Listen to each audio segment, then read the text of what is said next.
يا هلا يا هلا يا معلم، وجايب لك انمي جديد، فما تنساش تصلي على النبي ولايك وشير وسبسكرايب لاخوك عشان محتاجهم اليومين دول. ويلا بينا نبتدي ملخص. بنشوف عيل صغير بيكون مرمي في مختبر، وكل اللي حواليه بيكونوا ميتين، وتقريبا هو اللي خاربها كده، وده علشان هما تقريبا خطفوا البنوته صاحبته اللي اسمها اساك. وبنشوف ان في واحده بتكون ماسكاه وبتكون عايزه تقتلها، وبتقعد تهدد الواد الصغير ده وبتقول له انت لو قربت يا ولا انت لو جيت انا هخلص لك على البنت دي في ثانيه. والواد الصغير بيقول لها اهلا، وبنعرف ان الواد الصغير ده هو بطل في اسمه يجرو. وفجاه البنوته اللي مع المسدس دي بيحصل لها حاجه غريبه، وبنشوف ان هي مره واحده بتموت وبتقع على الارض. وبيكون واضح ان بطلنا الصغنون ده عنده قوه سحريه قويه جدا، وبيقدر ان هو يخلص بيها على اي حد هو عايزه من غير ما يلمسه. وبنشوف بعد كده بنوته وبتكون عماله تصحي بطلنا، وبيطلع في الاخر بعد كل ده هو نايم، وان كل ده كان الحلم بتاعه. والبنوته دي بيكون اسمها توموشيكا، وبتقول له انت ازاي نايم والدنيا خربانه خربانه. وبنعرف ان هم كانوا طالعين رحله مدرسيه، بس فجاه مره واحده طلع عليهم تنين غريب وذبح كل اللي موجودين. وبنشوف ان التنين بيكون بيقرر ان هو خلاص هيهجم عليهم، بس فجاه بطلنا يجرو بيحس فجاه بشعور غريب جدا، وبيستخدم قدره سحريه غريبه جدا، وبنشوف ان التنين بيقع على الارض.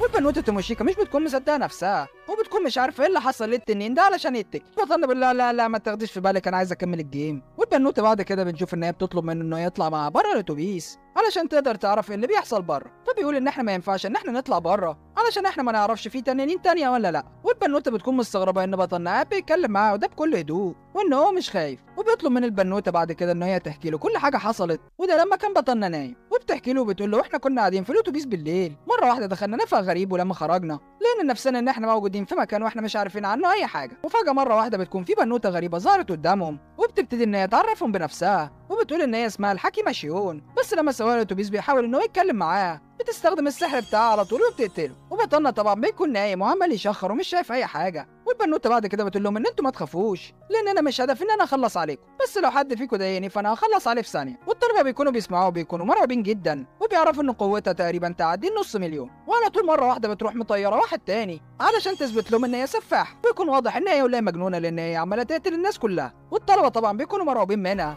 والبنوته بتقول لهم ان انتوا جيتوا عالم تاني، وبتقول ان انا اللي استدعيتكم علشان انتوا ممكن تكونوا حكماء، وانتوا ممكن تقدروا تكونوا اقوياء زيي. وبعد كده الساحره شيون بتبتدي ان هي تدي الطلبه دي قدرات سحريه، واي حد بيقدر يحصل على القوه الخارقه دي. بنشوف ان هو بدا ينور ويطلع طاقه، والبنوته توموشيكا بتستغرب لان هي ما حصلهاش اي حاجه ومش بتنور ومش زي باقي الطلبه. والحكيمه بتقول لهم ان انا ثبت لكم نظام، والنظام ده اسمه اغنيه المعركه. وبنعرف ان اي حد فيهم حصل على القوه بتاعتها بيقدر ان هو يشوف الاحصائيات بتاعته. وبتقول لهم ان القوه اللي انا اديتها لكم في العالم ده دي هديه مني، ولازم ان انتوا تحاولوا تزودوها يا معفنين، وده علشان يكونوا حكماء زيها. وبتقول لهم انتوا قدامكم شهر واحد علشان تقدروا تطوروا القوه دي. والبنوته توموشيكا بعد كده بتسال الحكيمه شيون، وبتقول لها يا وليه انا ما جاليش اي حاجه، حتى النظام اللي انت عملتيه ده ما مشيش معايا. فالبنوته بتقول ان اي حد ما يقدرش يحصل على قوه الاداه بتاعتي، ده معناه ان هو ضعيف وكحيان كحيانه. والبنوته توموشيكا طبعا بتكون خايفه، والساحره شون ساعتها بتهددها وبتقول لها انت لو ما قدرتيش ان انت تطلعي القوه السحريه بتاعتك فانت كده بتعرضي حياتك كلها للموت. وشيون بتبلغهم من المهمه بتاعتهم هتبتدي كمان ساعه واحده. وزميله توموشيكا بعد كده بتبص على الاحصائيات بتاعتها، وبتعرف ان المهمه اللي عليهم ان هم اصلا المفروض ان هم يهربوا من تنين، والتنين ده بيحب يعزز البشر، وان هم كمان لازم يدوروا على خطه للهروب، وده قبل ما التنين يوصلوا ويطلع عينيهم. وبيظهر طالب منه وبيقول ان مفيش اي حل غير ان احنا لازم نخلص المهمه. وبنعرف ان الولد ده بيكون اسمه سوجورو، وبتكون رتبته ان هو في العالم ده جنرال، وبيكون عنده قدره ان هو يقدر يكون اي مجموعه علشان تحقق اهدافها بسرعه. وبيطلب بعد كده من كل واحد ان هو لازم يكتب له احصائياته وكمان القدرات اللي عنده اللي بيمتلكها. وطبعا بنشوف ان في طلاب زي بنوته توموشيكا مش بيكون عندهم اي قدرات، وطبعا بيكون من ضمنهم بطلنا يوجيو. وسوجورو المعفن ساعتها بياخد كل الطلبه اللي عندهم قوه سحريه وبيسيب الطلبه اللي ما عندهمش اي قدرات خالص وموجودين في الاتوبيس. ولما واحد من الطلبه دول بيحاول ان هو يعترض على سوجورو، المعفن بيعترض وبيطلع قوته الخارقه وبيقول انتوا عبء علينا وحيوانات وضعاف واكيد هتعملوا لنا مشاكل. وبيطلب من واحده معاهم ان هي تستخدم قدره سحريه غريبه، والقدره دي بتكون اسمها قدره الجاذبيه، وده علشان التنين يوصل لهم بسرعه وياكلهم اول ناس. وسوجورو المعفن بيقول كده اول ما يوصل التنين فيهجم عليكم انتوا على طول، وهنقدر ساعتها ان احنا نهرب ونوصل للمدينه بامان. والحيوان بيقفل عليهم باب الاتوبيس بعد كده وبيتجه هو والشله كلها وبيسيبهم وبيمشي. وبنلاقي ان التنين فعلا بيكون وصل عند الاتوبيس، وبنشوف ان التنين بيكون قتل كل اللي موجودين في الاتوبيس ومش فاضل غير البنوته توموشيكا وبطلنا. ولما البنوته توموشيكا بتحكي له على كل حاجه بطلنا ساعتها مش بيدي اي اهتمام، وبيكون متضايق بس علشان هو مش قادر ان هو يشحن الموبايل بتاعه ويكمل لعب تافه. وساعتها البنوته بتقول له هو انت اللي قدرت تقتل التنين اللي كان بيهجم علينا؟ بس بطلنا يجري ساعتها بيخبي عليها حقيقته وبيقول لها انا ما عملتش اي حاجه، ده هو اللي احول. ولما بيطلعوا من الاتوبيس بيكون قدامهم 3 طرق، يا اما يطلعوا على المدينه يا اما يطلعوا على الجبل او يخشوا الغابه. فجاه البنوته توموشيكا بتاخد بالها ان في 3 طلاب بيكونوا طايرين في الهواء وبيكونوا جايين ناحيته، وبطلنا بيكون عايز يخلص عليهم بس البنوته توموشيكا بتمنعه وبتقول ان دول اصحابنا. فبيقول ان انت ما تنسيش ان هم سابونا اصلا وكمان كانوا عاوزين ان احنا نتاكل، والطلبه بيكونوا مستغربين ان هم لسه عايشين وان التنين ده ما قدرش ان هو يخلص عليهم. ولما بيوصلوا عندهم بيكونوا متضايقين جدا لان كان هدفهم ان البنوته توموشيكا دي تكون زومبي. وبنعرف ان ال3 طلاب دول عندهم قوه سحريه في العالم ده، وبيكون عندهم طالب بيقدر يحول اي حد ميت لزومبي. والبنوته توموشيكا على طول بتعرف ان دول كلاب وان هم كمان جايين علشان يقتلوها. وبنشوف ان في طالب منهم بيتعصب وبيضرب كره ناريه قويه جدا بس بتيجي في الجبل اللي جنبهم، وبيكون قصده الحيوان اصلا ان هو يخوفهم. وبعد كده بيعرض على البنوته توموشيكا ان هي تنضم ليهم، والبنوته بتكون خايفه جدا منهم، وده بعد لما هي شافت القوه السحريه بتاعته. بس بطلنا السفاح بيكون هادي جدا ومش خايف وبيقول لها يا وليه بس اهدي كده اهدي وانا هديهم على محترمه. وبعد كده بطلنا بيرفع صباعه ناحيتهم وبيأمر ان هو يتكل على الله ويموت. وبنشوف الواد التخين ساعتها بيكون عمال يضحك عليه وبيكون فاكر ان بطلنا على الله وعبيط، بس بيتصدم لما بيشوف ان الواد ده وقع على الارض وبيكون مات فعلا. وبطلنا بعد كده بيبتدي ان هو يحذر الباقي وبيقول لهم ان انتوا ما تتحركوش من مكانكم يا كلاب، بس بنشوف ان في واحد منهم مش بيقتنع بالكلام وبيتحرك. فساعتها على طول بطلنا بيستخدم القوه بتاعته تاني وبنشوف ان هو بيقتله كمان، ومش بيتبقى غير الواد التخين ده. وساعتها بطلنا بيقول له انت لو اتحركت قيد امه لا يا ولا فانت هتكون ميت زيهم. بس الواد التخين برضه مش بيسمع الكلام وبيستخدم قدره السحر العلاجيه بتاعته ده علشان يعالجهم، بس بنشوف ان هي بتكون من غير اي فايده ويكون اتاكد خلاص ان هم ماتوا. والبنوته توموشيكا ساعتها بتتاكد ان بطلنا يجروا هو اللي قدر يخلص على التنين ده وده قبل ما يهجم عليهم. والواد التخين ساعتها بيساله بيقول له انت ذبحت اصحابي ليه؟ فبطلنا بيقول انا قتلتهم دفاع عن النفس هم اللي كلاب، وبيقول انا عندي قدره سحريه اسمها الموت الفوري. والتخين برضه بيكون لسه مش مصدق الحوار ده. فساعتها بطلنا بيقول له تحب تجرب بقى يا معلم علشان انت مش مصدق. بس بنشوف ان الولد التخين ده بيقعد يتوسل لبطلنا علشان ما يقتلوش، بس الحيوان بيطلع خبيث جدا وبيكون عمال يجهز في هجوم وبيكون بيهرب من بطلنا علشان يقتله. فساعتها بطلنا بنشوف انه بيوقفه مكانه وبيقول له كمان انا عندي قدره غريبه ان انا بقدر اشعر اذا كان في حد عنده نيه خبيثه ان هو يقتلني. فساعتها الولد التخين بيقعد على الارض وبيقعد يعيط وبيقعد يتوسل لبطلنا ان هو ما يموت. بعد كده بطلنا بيساله بيقول له انتوا ليه معفنين اتغيرتوا وده بعد ما انتوا حصلتوا على القوه السحريه من الحكيمه شيون؟ فالتخين بيقول له ان دي اصلا مش اول مره نقدر ان احنا نوصل للعالم هنا، وبيقول ان اصلا من فتره استدعانا ساحر قوي علشان نحارب ونقدر ان احنا نهزم ملك الشياطين. وبيقول له فعلا احنا قدرنا ان احنا نهزم ملك الشياطين وبعد كده رجعنا للعالم بتاعنا مره تانية. وبعد لما بطلنا بيعرف كل حاجه منه بيقرر ان هو يخلص عليه. فالواد بيقعد يعيط مره تانية وبيطلب من البنوته توموشيكا ان هي تاثر على بطلنا وان هو يسامحه، بس واضح ان هو اصلا مش بيصعب عليها واصلا مش بتدافع عنه. فعلى طول الواد المعفن ده بيطلع طوق سحر من معاه وبيقول للطوق ده انت لو لبستوني فانا هكون الخادم بتاعك. وفعلا لما بيلبس الطوق ده بنشوف ان هو بيتحول يبقى الكلب بتاعها حرفيا، بس البنوته بتكون طبعا مش عاجبها الموضوع ده وبتقول له انا مش عايزه كلاب الله يقرفك ومش عايزه اكون السيده بتاعتك. فساعتها بتقرر ان هي تتخلى عنه وتخلي الخادم بتاع بطلنا. وعلى طول بطلنا اول ما بيشوف ان هو بقى الخادم بتاعه بيأمر ان هو يروح عند الغابه وعند الوحوش وان هو يفضل واقف هناك وما يمشيش. والواد التخين ساعتها بيكون خايف ومرعوب بس ما بيقدرش ان هو يصل الاوامر بتاع بطلنا علشان هو بقى الخادم بتاعه. وبنشوف ان الطوق اصلا بيسحبه بالعافيه ناحيه الغابه، وبطلنا بيقول له ان انت اوعى تجيب سيرتنا ده لو اي حد سالك عن اي حاجه، وبيقول له لو انت معاك اي حاجه غاليه او ثمينه فانت طلعها لنا هنا يا معفن. وفعلا بيكون الواد التخين ده معاه دهب كتير جدا وفلوس اللي بيكون كسبها في مغامراته الاخيره، وده لما كان بيجي العالم ده. وبعد كده البنوته بتساله وبتقول له وانت مش خايف ان انا اصلا ممكن اخونك علشان انت شكلك اصلا مش بتثق في اي حد؟ فبيقول لها يا وليه اصلا مش مهم اي حاجه انت تعمليها لان انا اللي اخترت ان انا اللي احميك. والبنت طبعا بتكون محرجه ومكسوفه وبتقول له طب انت ليه يا ولد قررت ان انت تدافع عني؟ فبيقعد يفكر كتير وبعد كده بيقول لها ان انا لما شفت ان التنين بيهجم علينا ولقيت ان انت ما رضيتيش تمشي ومسكتي فيا حسيت ساعتها ان انت قريبه مني. وبتنقل بينا المشهد وبنشوف القصر اللي بتكون عايشه فيه الساحره شيون، وبيروح بعد كده عندها واحد وبيكون معاه قايمه، والقايمه دي بتكون للحكام المحتملين، والقايمه دي بيكون فيها اسامي الطلاب اللي قدروا ان هم ينجحوا في الاختبار الاول. بس بنعرف ان في 4 طلاب ما نجحوش واتكلوا على الله وماتوا. ولما الحكيمه شيون بتشوفهم بتتصدم لان فيهم 2 من الطلاب اصلا من الرتبه بس. والواد اللي واقف قدامها ساعتها بيبتدي يشك ان سبب موتهم وهو ان حد استخدم سحر الموت الفوري، وبيقرر ساعتها ان هو لازم يروح يدور في الموضوع ده. وبنشوف بعد كده ان هم بيكونوا وصلوا للمدينه، والبنوته توموشيكا بتكون متحمسه جدا، بس الواد يوجيرو بيكون حاسس بالكسل وبيكون عايز ينام، وبيستغربوا ان الحراس اصلا بيقفلوا عليهم باب المدينه. فساعتها بيطلعوا يجروا بسرعه علشان يسالوهم هو انتوا اللي بتعملوا كده يا اولاد؟ بس بتتصدم ان هم اصلا بيكونوا بيتكلموا بلغه غريبه، وبعد كده بياخدوهم وبيخلوهم ان هم يستنوا بره وده لحد ما يجي حد يقدر يتكلم معاهم. ولما البنوته توموشيكا بتشوفه بتكون مبسوطه جدا لان هو بيقدر ان هو يتكلم نفس اللغه بتاعته. وبطلنا بيقول له ان احنا انفصلنا عن باقي الطلبه، وبعد وبعد كده احنا جينا هنا وبنعرف ان الشخص ده بيكون اصلا رئيس المدينه، وبيكون متضايق جدا لان اي حد بيخش هنا المفروض ان هو يدفع رسوم دخول كبيره، بس بيكون جاي له اصلا اوامر ان هو ما يعترضش اي حد من تبع الحكيمه. وبعد كده بطلنا بيساله ان هو ازاي يقدر يطلع على العاصمه الملكيه، وده علشان يقدر يكون مع باقي الطلاب. بس بنشوف ان الرئيس بيكون قاعد بيتكلم معاهم بكل غرور وقاعد رافع راسه، وبيكون رافض ان هو يساعده. وبنعرف ان نيته مش تمام ناحيه البنوته، وبيطلب منها ان هي تجيله البيت وتستناه هناك. بس البنوته بتحس ان هو شخص مريب، فبتاخد بطلنا وتطلع تجري. وبطلنا بعد كده بيسالها وبيقول لها وانت عملتي كده ليه؟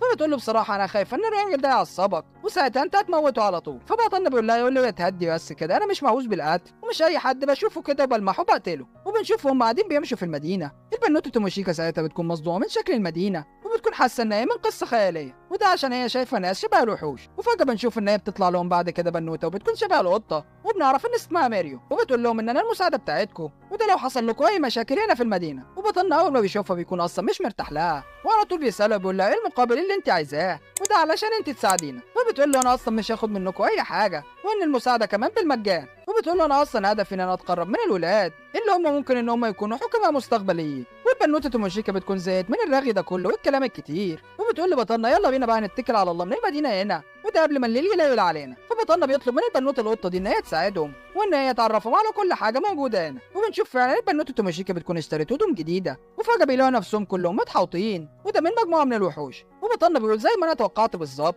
لان انا ما كنتش مرتاح لكلام القطه دي خالص. والبنوته توموشيكا ساعتها بتعتذر لبطلنا علشان هي وثقت في البنوته القطه وكانت فاكراها ان هي كويسه وطيبه. وبنشوف ان البلطجيه دول بيكونوا عايزين يثبتوهم وياخدوا كل حاجه معاهم، وواحد منهم بيقول ان احنا بندور على الحكماء المترشحين اللي ما عندهمش اي قوه سحريه زيكم كده، ده علشان هم هيكونوا ضعاف جدا وما يقدروش ان هم يهجموا على اي حد، وبيكونوا بيفكروا ان هم يخطفوهم ويبيعوهم كعبيد وان سعرهم هيكون عالي جدا. والبنوته توموشيكا طبعا بتكون مرعوبه وخايفه جدا، بس بطلنا طبعا بيكون سفاح بيقول لهم يا كلاب احسن لكم ان انتوا لازم تبعدوا وتوسعوا الطريق علشان انا لو اتضايقت هخلص عليكم. والوحوش طبعا بعد كده بنشوف ان هي بتكون عماله تتريق على بطلنا وفاكرينه كحيان وضعيف وان هو ما عندوش اي قوه سحريه. والبنوته توموشيكا على طول بعد كده بنشوف ان هي بتبتدي تحذرهم وبتقول لهم على فكره البطل ده عنده قوه سحريه مش عندكم وهيقدر يخلص عليكم في ثواني. وبنشوف ان البنوته القطه بتظهر بعد كده وبتكون فاكره ان البنوته توموشيكا بتحاول بس ان هي تخوفه. وبطلنا بعد كده بيكون متضايق جدا وبيأمر كل الناس اللي واقفين وراه ان هم لازم يموتوا حالا، وفعلا بنشوف ان هم كلهم بيقعوا ويموتوا.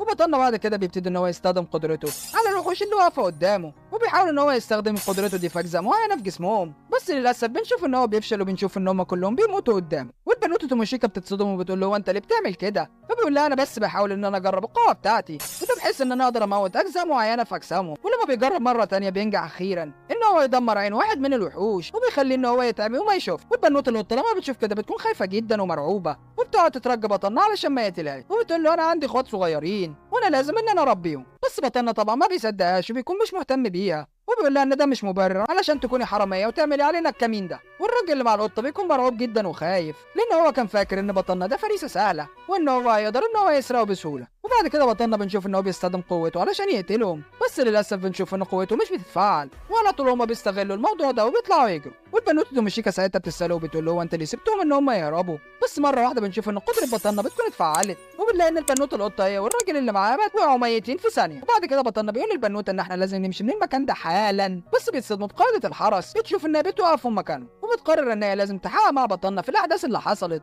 بس بطلنا بيقرر ان هو يكذب عليها وبيقول انا ما اعرفش اي حاجه حصلت هنا، بس قائده الحرس بتكون متاكده ان بطلنا بيكذب وبتقول له انا اصلا شفت الوحوش دول وهم محاصرينك، كمان شفتهم هم عمالين يقعوا قدامك ميتين واحد ورا واحد، وكمان بتقول ان الحراس اللي معايا عندهم مناعه ضد سحر الحكماء، وبتقول ان سحر الهدايا اللي معاكوا ده ضعيف ومش هيقدر ان هو يأثر علينا. بس المساعده بتقول لها ان مهاره التقييم بتاعتها بتقول ان الواد يجري والبنت اللي معاه ما عندهمش اصلا اي قدرات من سحر الهدايا. فرئيس الحرس ساعتها بنشوف ان هي بتتصدم وبتقول ان اكيد الواد يجري ده بريء من المذبحه اللي حصلت هنا، وبتمشي وبتكون متضايقه ومتعصبه على الاخر. والمساعد بتاعها بنشوف ان هو بيروح لبطلنا وبيقعد يعتذر، وبطلنا بيسالوا بعد كده على اي مكان يقدروا ان هم يباتوا فيه النهارده. وبنشوف ان هم بيوصلوا بعد كده الفندق وبيكون ضخم جدا. والبنوته توموشيكا اول ما بتفتح باب الاوضه ده بتكون منبهره لان الاوضه بتكون اخر الاجه، وبتقعد تسرح بخيالها وبتقعد تفكر في بطلنا وبتقول يا ترى هو بيحبني زي ما انا متعلقه بيه دلوقتي؟ بس فجاه وهي سرحانه بنشوف ان بيظهر قدامها شبح، وبتكون خايفه منها ومرعوبه لان الشبح ده بيكون شبه اختها الكبيره بالملي. والعفريته دي بنشوف ان هي بتصرخ في وشها وبتعرفها على نفسها، وبنعرف ان العفريته دي اسمها موكو،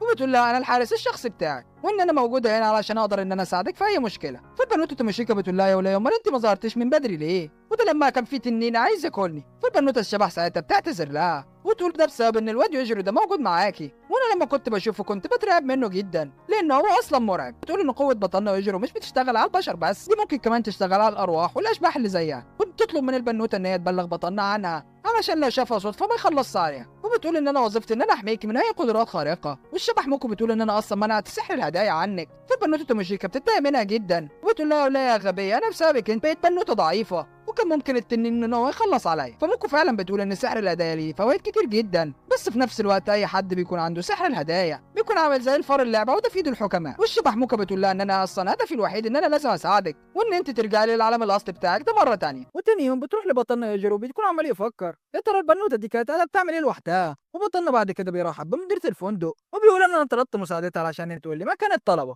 وبتدي له شويه ادوات علشان تقدر ان هي تساعده في رحلته وده لحد ما يوصل للطلبه، وبتحجز له كمان تذاكر القطر. وبنشوفهم كمان وهم قاعدين في القطر وبتكون معاهم الشبح موكو وبتكون مرعوبه جدا من بطلنا وده في الرحله. بطلنا بيكون قادر يشوف الشبح موكو لان البنوته توموشيكا كانت حكت له عنها، وبنعرف ان كل الطلاب كانوا طلعوا على الغابه علشان يقدروا ان هم يتدربوا وان هم يرفعوا من قدراتهم السحريه. فجاه بطلنا بيحس بخطر شديد وبينط على البنوته توموشيكا وبنلاقي ان في قوه سحريه كبيره جدا ضربت القطر. وبنشوف بعد كده قائده الحرس وبتكون مسكت واحد وده من الوحوش علشان تعالجه من الاصابه بتاعته، ومع ان هم استخدموا سحر الشفاء عليه بس الوحش ده فضل اعمى بسبب قوه بطلنا. بس بنشوف ان الحكيمه لين مره واحده راحت شايله عينه واستخدمت عليه بعد كده سحر الشفاء وبتكون زرعت له عين جديده. والحاجه الغريبه ان هو كمان بعد ما زرعت له العين الجديده دي الوحش ده مش بيكون شايف اي حاجه، والحكيمه بتكون مستغربه برضه حتى ان هي بعد ما زرعت له عين ان هو مش شايف وكل حاجه سودا قدامه. فساعتها الحكيمه بتهجم عليه وبتعضه، وبنعرف ان هي مصاص الدم، وطبعا مصاصين الدم اي حد بيقدر ان هم يعضوه بيقدر ان هو يحصل على قوه كبيره منها. وبنشوف ان هي بتقدر تحول الوحش ده لتبع ليها، بس برضه بنشوف ان بصره مش بيرجع له وبيكون اعمى. وبنشوف فجاه ان المكان اللي هم موجودين فيه ده بيتدمر وبيخش عليهم واحد وده بيكون من فئه البطل. وبيرجع بعد كده بطلنا وبيكونوا بيسمعوا صوت تنبيه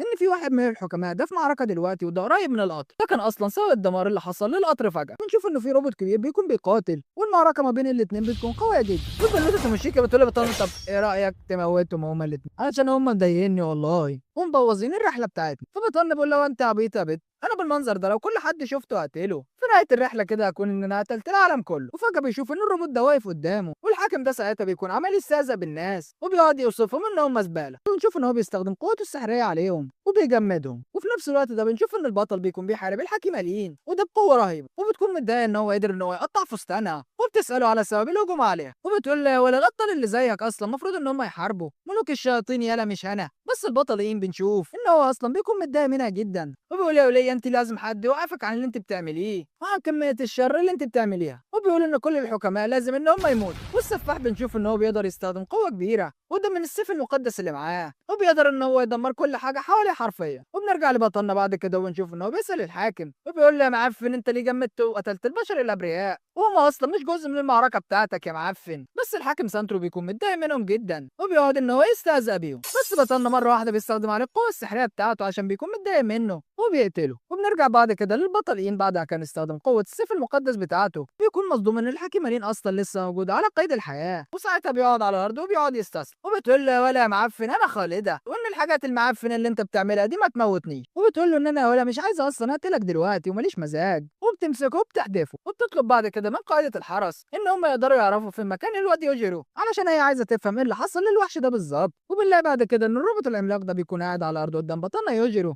وبيقول له انا مستعد ان انا اعمل اي حاجه علشان ما يموتنيش يا باشا. فساعتها بطلنا بيقول له ان انت ممكن اصلا تساعدنا ان احنا ازاي نقدر نرجع للعالم الاصلي بتاعنا. فالروبوت بيقول ان العالم الوحيد اللي انتم ممكن تقدروا ان انتوا ترجعوا له هو العالم اللي انا جيت منه، بس بيقول ان انا مش هقدر اخدكم واوديكم العالم بتاعي لان في شويه اجزاء تانية هو ما قدرش ان هو يحضرها معاه. وبيقول ان انا ما اقدرش اخد شخص خطير كمان زيك ده للعالم بتاعي. وبنشوف الشبح موكو مره واحده بتقول لهم انا عندي اقتراح. وبنشوف ان قائد الحرس بتوصل عند الحاكم سانترو وبتتصدم ان هو ميت، والخبر على طول بيوصل للحاكمه شيون والبنوته نين. بس الحاكمه شيون مش بتكون مصدقه ان بطلنا يجروا هو والبنوته توموشيكا ان هم اصلا سبب في قتل الحاكم سانترو. بس لين بتقول ان احنا ما ينفعش ان احنا نتغاضى عن شخص عنده قدره قتل الحكماء، وبطلنا والبنوته توموشيكا بيكونوا راحوا للغابه بعد كده. والشبح موكا ساعتها بتديها سيف، والسيف ده بتكون خدته من الروبوت العملاق، وبتقول لها ان انت ممكن تقدري ان انت تغيري شكله وده لاي شكل انت تحبيه. وبنشوف ان هم بعد كده بيكونوا كملوا طريقهم في الغابه ده لحد ما بيكونوا وصلت لمدينه هانابوس. والبنوته توموشيكا بتكون مبسوطه لان المدينه دي بتكون شبه مدينه البشر العاديين في العالم بتاعنا،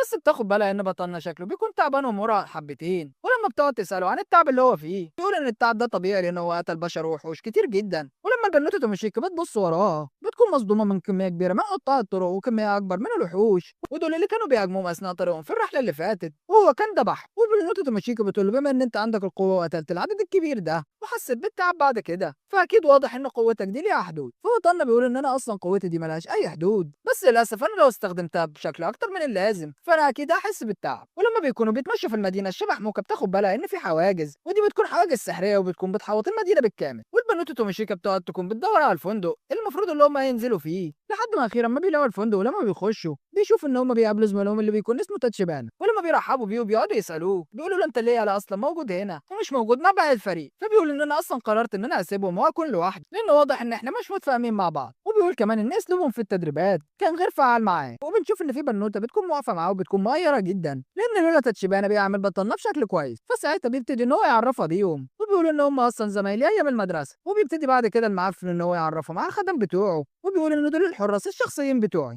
والمعتوه بيكون كل الحراس اللي معاه بنات بس. وبطلنا ساعتها بيكون بيكلم البنوته توموشيكا وبيقول لها واضح كده ان الولد تاتشيبانا ده واثق في نفسه جدا، وواضح كمان ان هو عنده قدره سحريه وشكلها فريده من نوعها، علشان كده هو واقف وبيتكلم معانا بكل ثقه. والبنوته توموشيكا بتقول ان هو لما كان موجود معانا في المدرسه الثانويه كان عيل مغرور جدا وكان بيحب ان هو يتعرف على الحريم بس، فواضح كده ان هو اختار كل الخدم بتوعه من البنات برضه. وبعد كده بيصدم البنوته توموشيكا بيقول لها انت الحب يا وليه، وبيقول لها ان انت لو متعلقه ببطلنا يوجيرو فانا ما عنديش اي مشكله ان انا اعمل استثناءات وشكله بيكون اريال واخليه كمان العبد بتاعي. فساعتها هما الاثنين بيتصدموا بيقولوا واضح كده ان انت زودتها على اخر قلق ان انت جالك جنون العظم. وبطلنا يوجيرو بيقول ان انا اصلا ما عنديش اي نيه ان انا اقتله وهو دماغه صايحه كده. وبيقولوا له يا معفن ايه الثقه الجامده اللي انت بتتكلم بيها دي. فساعتها بيقول ان انا عندي قدره سحريه غريبه جدا ودي بيكون اسمها قدره التحكم، ودي معناها ان انا اقدر ان انا اسيطر على اي حد رتبته اقل مني. فالبنوته توموشيكا بتقول له بس انت اصلا لسه ما خلصتش التدريبات بتاعتك، ده حتى زمايلك لسه بيتدربوا في الغابه ولسه ما خلصوش لحد دلوقتي. فتاتشيبان المعفن بيقول ان انا هقول لكم معلومه عني وانتوا اصلا ما تعرفوهاش. وبيبتدي يحكي لهم وبيقول ان احنا بعد ما خلصنا المهمه الاولى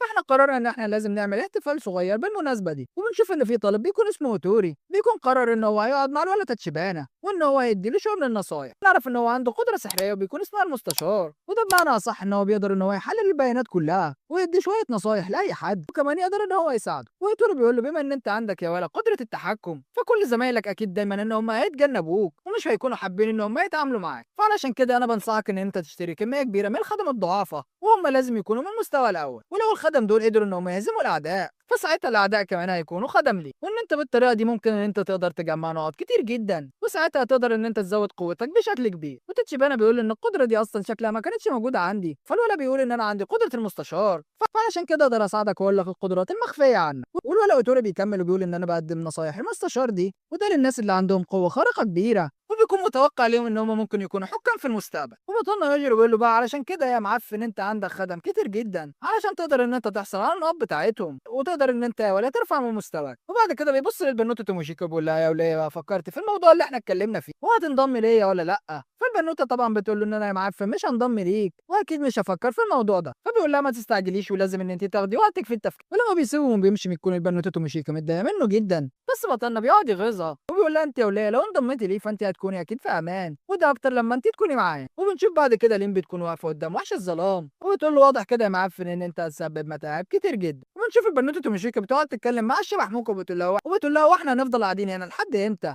فموكو بتقول ده لحد بس ما بطلنا يصحى من النوم. فبتقول ان احنا بقى لنا اكتر من 3 ايام وهو لحد دلوقتي لسه ما صحيش، وبتطلب من الشبح موكو انها تروح تصحيه، بس طبعا الشبح بيكون خايفه منه وبتقول لها ان انا خايفه ان انا اروح الاوضه بتاعته ساعتها ممكن يموتني المعتوده. والبنوته توموشيكا بتلاحظ ان في عربيات عماله تجري بسرعه شديده جدا، وان هي مش مهتمه باي حد كان ماشي في الشارع، واللي بيكون راكب العربيه دي بيكون واحد من المساعدين بتاع القائده لين اللي هي كانت مصاصه الدم، وبيقعد يقول ان باب التطوع ده مفتوح لاي حد عايز ينضم للجيش بتاعنا. والشبح موكا بتقول اصلا دول مش بشر طبيعيين وان ريحه الموت طالعه منهم. والبنوته توموشيكا ساعتها بتكون مرعوبه وبتقول ايه العالم الغريب المعفن اللي احنا جينا فيه ده، والقتل عندهم اسهل حاجه. وبنشوف ساعتها واحده وبتكون من خدم الواد تاتشيبانا وبتكون ماشيه قدام الباب بتاعهم بس بتكون مختفيه، وبنعرف ان دي اصلا هي قدرتها السحريه. والشبح موكا بتقول للبنوته وانت بقى مش عايزه تخرجي؟ فبتقول ان انا خلاص غيرت رايي وان انا قررت ان انا اقعد. وموكا بتقول ان انا حاسه ان في حد بيراقبنا دلوقتي بس للاسف هو مخفي وانا مش قادره احدد مكانه، بس واضح ان النوايا دي فايحه منه وهو شرير على الاخر. والبنوته توموشيكا بتقول طب احنا هنقدر نتصرف معاه ازاي واحنا مش قادرين نحدد مكانه ولا نشوفه. وبنشوف بعد كده ان هي بتروح ناحيه التليفون وبتقول ان اسلم حل ان احنا نكلم بطلنا يجرو علشان هو اكيد اللي يقدر يتصرف. فموكا بتزعلها وبتقول لها يا وليه وانت ما فيش اي مخ وما فيش ولا مره هتعتمدي فيه على نفسك. ولما بتتصل ببطلنا بيكون نايم في سبع نومه، بيكون بطلنا عمال يحلم بنفسه وهو صغير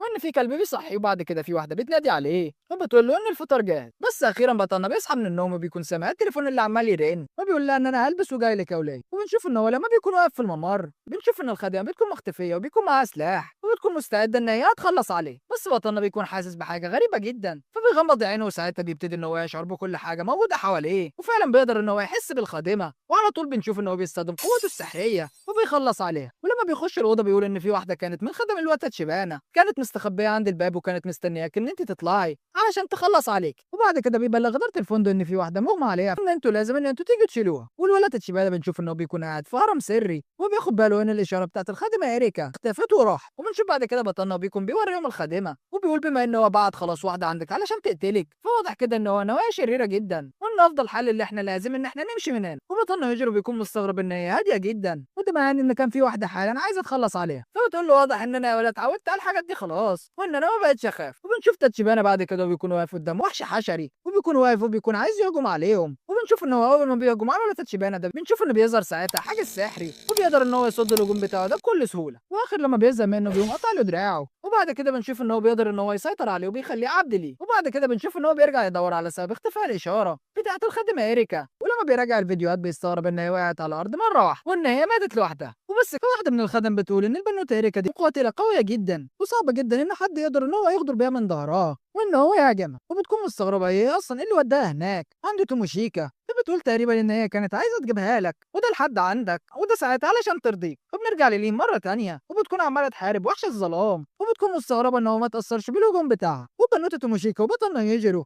بيكونوا عمالين يهربوا من الفندق، بس مره واحده بنشوف ان في واحده من الخدم بتطلع لهم وبتقول لهم هو انتوا رايحين على فين، وبتستخدم ساعتها العصايه السحريه بتاعتها وبتقدر تعمل تعويذه ثلجيه وبتقدر ان هي تحوطهم بيها، وبتقول ان انا موجوده اصلا هنا علشان اخد البنوته توموشيكا وان انا هوديها للزعيم بتاعي. بس بطلنا يجري وبيقدر ان هو يكسر الحاجز الثلجي ده بكل سهوله، وبيقول ان انا استخدمت تعويذه الموت علشان اقدر ان انا ادمر الثلج ده واكسره. والخادمه ساعتها بتقرر ان هي تستخدم تعويذه اكبر، بس بطلنا يجري على طول بيستخدم سحر وبيقدر ان هو يكسر الثلج اللي كانت طالعه. وبطلنا السفاح كمان بينجح ان هو يكسر العصايه السحريه بتاعتها وبيقول ان انا بقدر اموت دلوقتي اي حاجه انا بفكر فيها. وبيقرب منها بعد كده بيقول لها لما الواد تاتشيبانا طلب منك ان انت تيجي تاخدي بنوته توموشيكا امال فين بقيه الفريق معفن، فبتقول له ان هم اصلا موجودين فعلا. ولما بيبصوا فوقيهم بيتفاجئوا ان في شبح على شكل دميه وبيقرر ان هو يهجم عليهم، بس البنوته توموشيكا بتقدر ان هي تمسك الدميه دي وبتحدفها في الارض. والشبح موكا ساعتها بيقول لبطلنا يجروا ان اخيرا قدرات البنوته توموشيكا بدات ان هي تظهر، والخادمه الاولانيه ساعتها بتقرر ان هي تطلع عصايه سحريه تانيه بدل اللي اتكسرت وان هي تهجم بيها عليهم، بس على طول بطلنا بيقدر ان هو يستخدم سحر وبيخلص عليها. وبنشوف ان يكون في دمى كتير جدا عماله تظهر وراهم وده علشان تقدر ان هي تخطف البنوته توموشيكا. وبنعرف ان اللي بيقدر يتحكم بالدمى دي هي بنوته صغيره وقاعده بعيد وهي اللي بتقدر ان هي تحركه. وبطلنا يجري بيكون قادر انه يوقف كل الدمى دي ويخلص عليها، وكمان قدر يعرف طريق الخادمه الصغيره اللي بتحركه. ولما بتشوفهم بتقعد تعيط وبتقعد تتوسل لبطلنا، ولما الولد المعفن تاتشيبانا بيشوفهم في الجهاز المعفن بتاعه بيعرف خلاص ان هي استسلمت لبطلنا يجري وان هي حكت له على كل حاجه. والولد تاتشيبانا بيعرف ساعتها ان بطلنا يجري بيقدر ان هو يقتل اي حاجه وده مجرد بس ما هو يفكر فيها. وبطلنا والبنوته توموشيكا بعد كده بنشوف ان هم بيكونوا واقفين وسط حشرات كتير جدا وبتكون واقفه حواليهم، والعفريت موكا بتقول ان الولد المعفن تاتشيبانا هو اللي بعت الحشرات دي علشان يقدر ان هو يراقبنا. والبنوته توموشيكا طبعا بتكون خايفه جدا من الحشرات وبتكون معروفه جدا منها على الاخر، وبتقول ان الحشرات دي ممكن ان هي تموت لان هي ممكن تخش جوه الانسان والولد تاتشيبانا ساعتها بيكون بيتفرج عليهم وبيكون حاسس ان هم خلاص استسلموا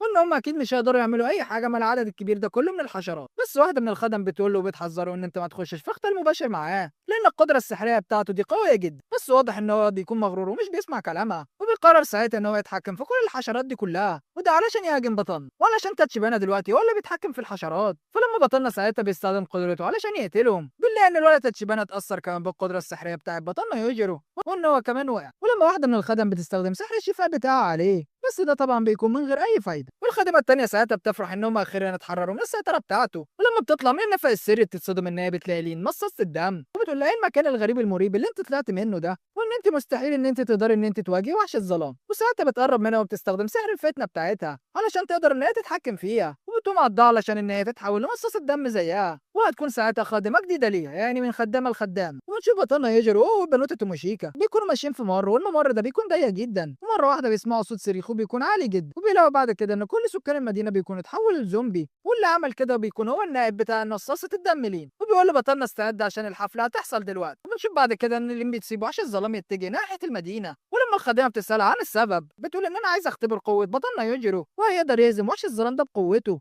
وبنرجع للمدينه بعد كده وبنشوف ان الزومبي بيكون دمرها كلها وبيكون بوظ كل حاجه فيها. والبنوته توموشيكا بتكون خايفه ومش عارفه ايه اللي جاب الزومبي دول كلهم هنا. بس بطلنا بيلاحظ ان تحركات الزومبي دي بتكون بطيئه جدا وبيقول للبنوته توموشيكا ان احنا نقدر ان احنا نهرب منهم لو احنا قدرنا ان احنا نطلع نجري بسرعه. بس بنوته توموشيكا بيكون هدفها ان هي تقدر ان هي تساعد الناس. فبطلنا يجروا بيقول ان احنا مش هنقدر ان احنا نعمل اي حاجه لان عدد الزومبي ده كتير جدا. والعفريته موكا بتقول لهم ان انتوا لازم تهربوا مننا بسرعه وده قبل ما هم ياخدوا بالهم منكم. وبنشوف ان عمده المدينه بيكون قاعد بيزعل لمساعد لين اللي بالمناسبه بيكون اسمه ماسايوكي وده علشان هو خلى المدينه كلها خربانه وان هي دلوقتي بقى كلها زومبي. وبيقول له ان مصاصه الدم لين هي اللي سابت لي اداره المكان هنا وما ينفعش اللي انت عملته ده وان انت خربتيها انت خربتيها. بس الولا ماسايوكي مش بيهتم بكلام عمده المدينه لان هو اصلا بيكون موجود هنا بأمر من الساحره لين وده علشان ان هو يدور على بطلنا يوجيرو وان هو يقتله. وبيطلب من عمده المدينه بعد كده ان هو يسلمه المفتاح بتاعها لان هو هياخد من دلوقتي التحكم وطبعا مش بيقدر ان هو يرفض الكلام ده. والزومبي ماسايوكي ساعتها بيكون عمال يصرخ في مكبرات الصوت وبيقدر ان هو يتحكم في الزومبي وبيوقفه وبيقول لكل سكان المدينه ان هو من اتباع الحاكم لين وان هو بيدور على بطلنا يجرو والبنوته توموشي وبيعرض لهم الصور ساعتها وبيقول لهم ان انتوا قدامكم ساعه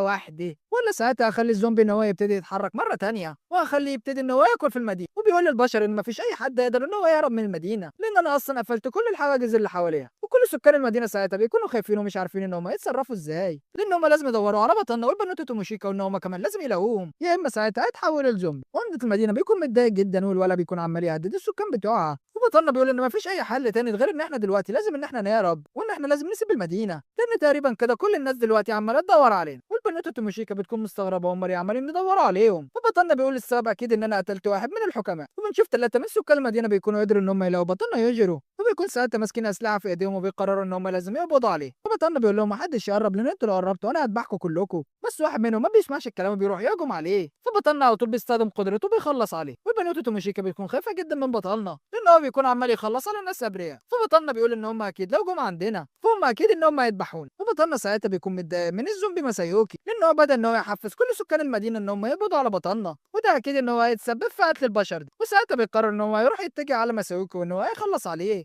ولما بيوصل للمكان اللي فيه الزومبي ماسايوكي المكان فعلا بيكون مرعب جدا وبيكون مليان عفاريت. والولد ماسايوكي بيكون فاكر ان بطلنا جه هنا اصلا علشان يسلم نفسه وان هو مرعوب منه وبيقعد ساعتها يتنمر على بطلنا بيقول له ان انت جيت هنا علشان تضحي بنفسك يا ضعيف وان انت جيت علشان تنقذ سكان المدينه. فبطلنا بيقول له انت اكيد عبيط يالا وان انت متخلف. ساعتها بنوته توموشيكا بتقعد تطبل لبطلنا وبتكون مبسوطه ان هو قاعد يتكلم معاه بشجاعه وان هو مش مرعوب منه. فالولد ماسايوكي بيقول ان انا لو خلصت عليك فاللعبه كلها هتخلص. بس بطلنا بيقول له ان انا لازم اسيب المدينه دلوقتي وان انا لازم اركب القطر حالا وان انا عندي سفره وان انا لازم اروح للعاصمه الملكيه. وبيقول له انا عايزك تشيل الحاجز اللي انت عامله حوالين المدينه علشان اقدر ان انا اخرج من هنا. والولد ماسايوكي بيكون متضايق من طريقه كلام بطلنا معاه وبيقول له ان انت مش موجود هنا علشان تطلب مني حاجات يا ولا انت هنا عشان تسلم نفسك. فساعتها بطلنا بيقول له انت معاك حق انا كده كده لازم اقدم لك خدمه مقابل ان انت تسمح لي ان انا اطلع. وبيقول له ان انت لو شلت الحواجز دي فانا هسيبك ان انت تعيش ومش هقتلك. فالولد ماسايوكي ساعتها بيتضايق جدا وبيقرر ان هو يهجم على بطلنا بالجيش اللي معاه وبيقول له ان انت اصلا مستحيل ان انت تقدر تخلصوا على الموتى وتقتلهم لان هم اصلا ميتين. بس بكل بساطه بنشوف ان بطلنا بيقدر ان هو يستخدم قوته السحريه وبيقدر ان هو يخلص عليهم وده في ثانيه الا ثانيه. والولد ماسايوكي مش بيكون مصدق ان بطلنا قوي جدا كده وان قوته اصلا شغاله على الموت.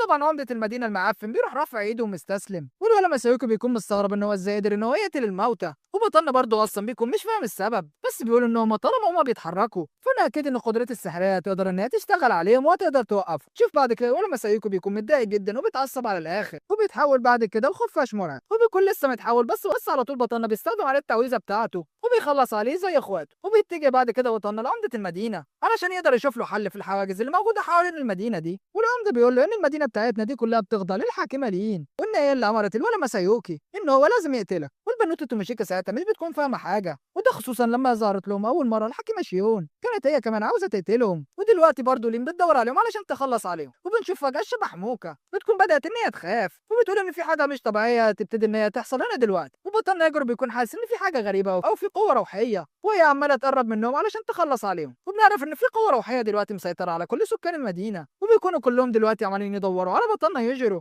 علشان يقدروا يخلصوا عليه. وعندة المدينه بعد كده بتكون جات له فكره وان هو يقدر ان هو ساعتها يستخدم مفتاح المدينه علشان يقدر يشيل الحاجز اللي حواليها، وبيكون مستغرب ان المفتاح مش شغال، فبيعرف دلوقتي ان لين هي اللي بتتحكم بالحاجز دلوقتي، بتكون هي عامله الحاجز ده حوالين المدينه لان هي بتكون خايفه ان بطلنا يقدر ان هو يقتلها عن بعد. وبنشوف ان الخدامه بتقول لها ان ممكن الواد يوجيرو انه ممكن اصلا يكون اقوى من الحكماء، فعلشان كده بلاش ان انت تتورطي معاه في اي مشاكل علشان ما يموتكيش. بس لين ساعتها بتصغر لها وبتقول لها ان انت ما تتدخليش في اي حاجه يا معفنه. وبنشوف ان وحش الظلام بيكون خلاص قرب ان هو يوصل للمدينه، وبنشوف ان بطلنا والبنوته توموشيكا بيكونوا كلهم متحصرين وده من كل سكان المدينه. والبنوته توموشيكا بتقول له وانت تقدر ان انت تقتل الشخص اللي هو قاعد بيتحكم بالناس دي كلها، فبطلنا بيقول لها ان للاسف انا مش هقدر ان انا اعمل كده، وهو يبتدي بطلنا ان هو يقتل في اي حد من سكان المدينه بس بيحاول ان هو يقرب منهم. ودلوقتي بطلنا بيتاكد ان في حد بيحاول ان هو يختبر قوته، وبنشوف ان عمده المدينه طبعا بيكون خايف جدا ومصدوم لان سكان المدينه بيكونوا عمالين يخلصوا واحد ورا التاني قدام. والحكيمه لين بتقول ان ده الوقت المناسب علشان وحش الظلام يقدر ان هو يخش المدينه، وبتكون بتحاول تدور على اي طريقه علشان تقدر تخلص على بطلنا يوجيرو،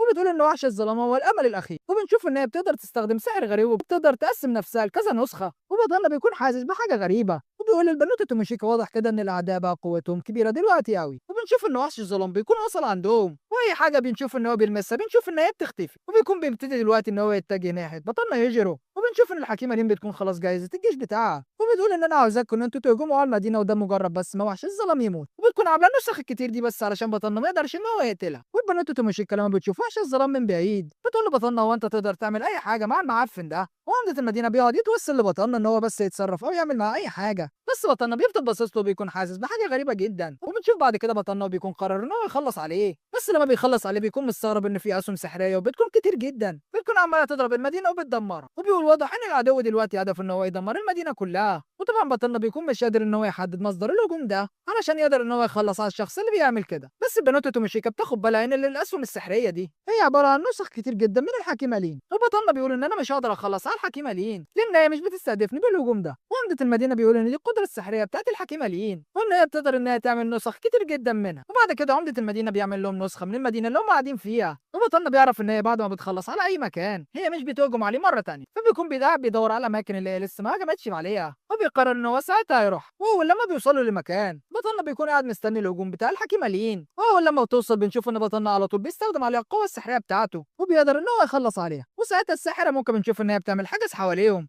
علشان تحميهم من الانفجار اللي حصل. بنشوف ساعتها ان كل النسخ اللي بتكون موجوده بتكون عماله تقع على الارض زي الدبان، والحكيمه لين بتكون مستغربه ان ازاي واحده خالده زيها بتقدر ان هي تموت في النسخ بتاعتها. وخدونا تاتشيبانا بتقول ان انت دلوقتي اتاكدت ان الولا يجرو هو اقوى منك بكتير جدا ويقدر ان هو يخلص عليكي. شوف ان بس الحكيمه لين بنشوف ان هي بتكون فرحانه ومبتسمه وبتقرر ان هي تعمل نسخ جديده منه، بس بنشوف فجاه ان تعويذه الموت بتتفعل عليها وبتكون بدات تحس ان جسمها الرئيسي في البعد الاخر ان هو مات واتقتل. وبنشوف بعد كده ان هي على طول بتقوم واقعه، بس ساعتها بنشوف ان هي بتكون سعيده وبتقول ان هي دي الطريقه اللي احنا هنقدر ان احنا ننقذ بيها البنوته. واول لما الحكيمه لين بنشوف ان هي بتختفي بنشوف ان في بنوته غريبه بتبتدي ان هي تفتح عينيها، وبطلنا بيكون قاعد بيدور على عمده المدينه علشان يدور لهم على اي طريقه يقدر ان هم يطلعوا منها. وبنشوف ان كل الهجمات بتاعت الحكيمه لين بتكون خلصت خلاص، بس بنروح بعد كده القلعه وبنلاقي ان في بنوته بتكون بتصحى من تابوت وبتكون حاسه نفسها ان هي بقت خلاص مصاصه دم، وبتشوف حجر سحري بيكون موجود في السالة، وده من الحكيمة ليه، وبتقول لها انا مت وانت عشتي، فبمعنى اصح ان انا هو انت، بس في نفس الوقت انت شخص منفصل عني، وكمان انت ما عندكيش اي حاجة من الذكريات بتاعتك. وبنشوف ان والدة المدينة بيكون بيشكر البنوتة توموشيكا علشان هم ساعدوه،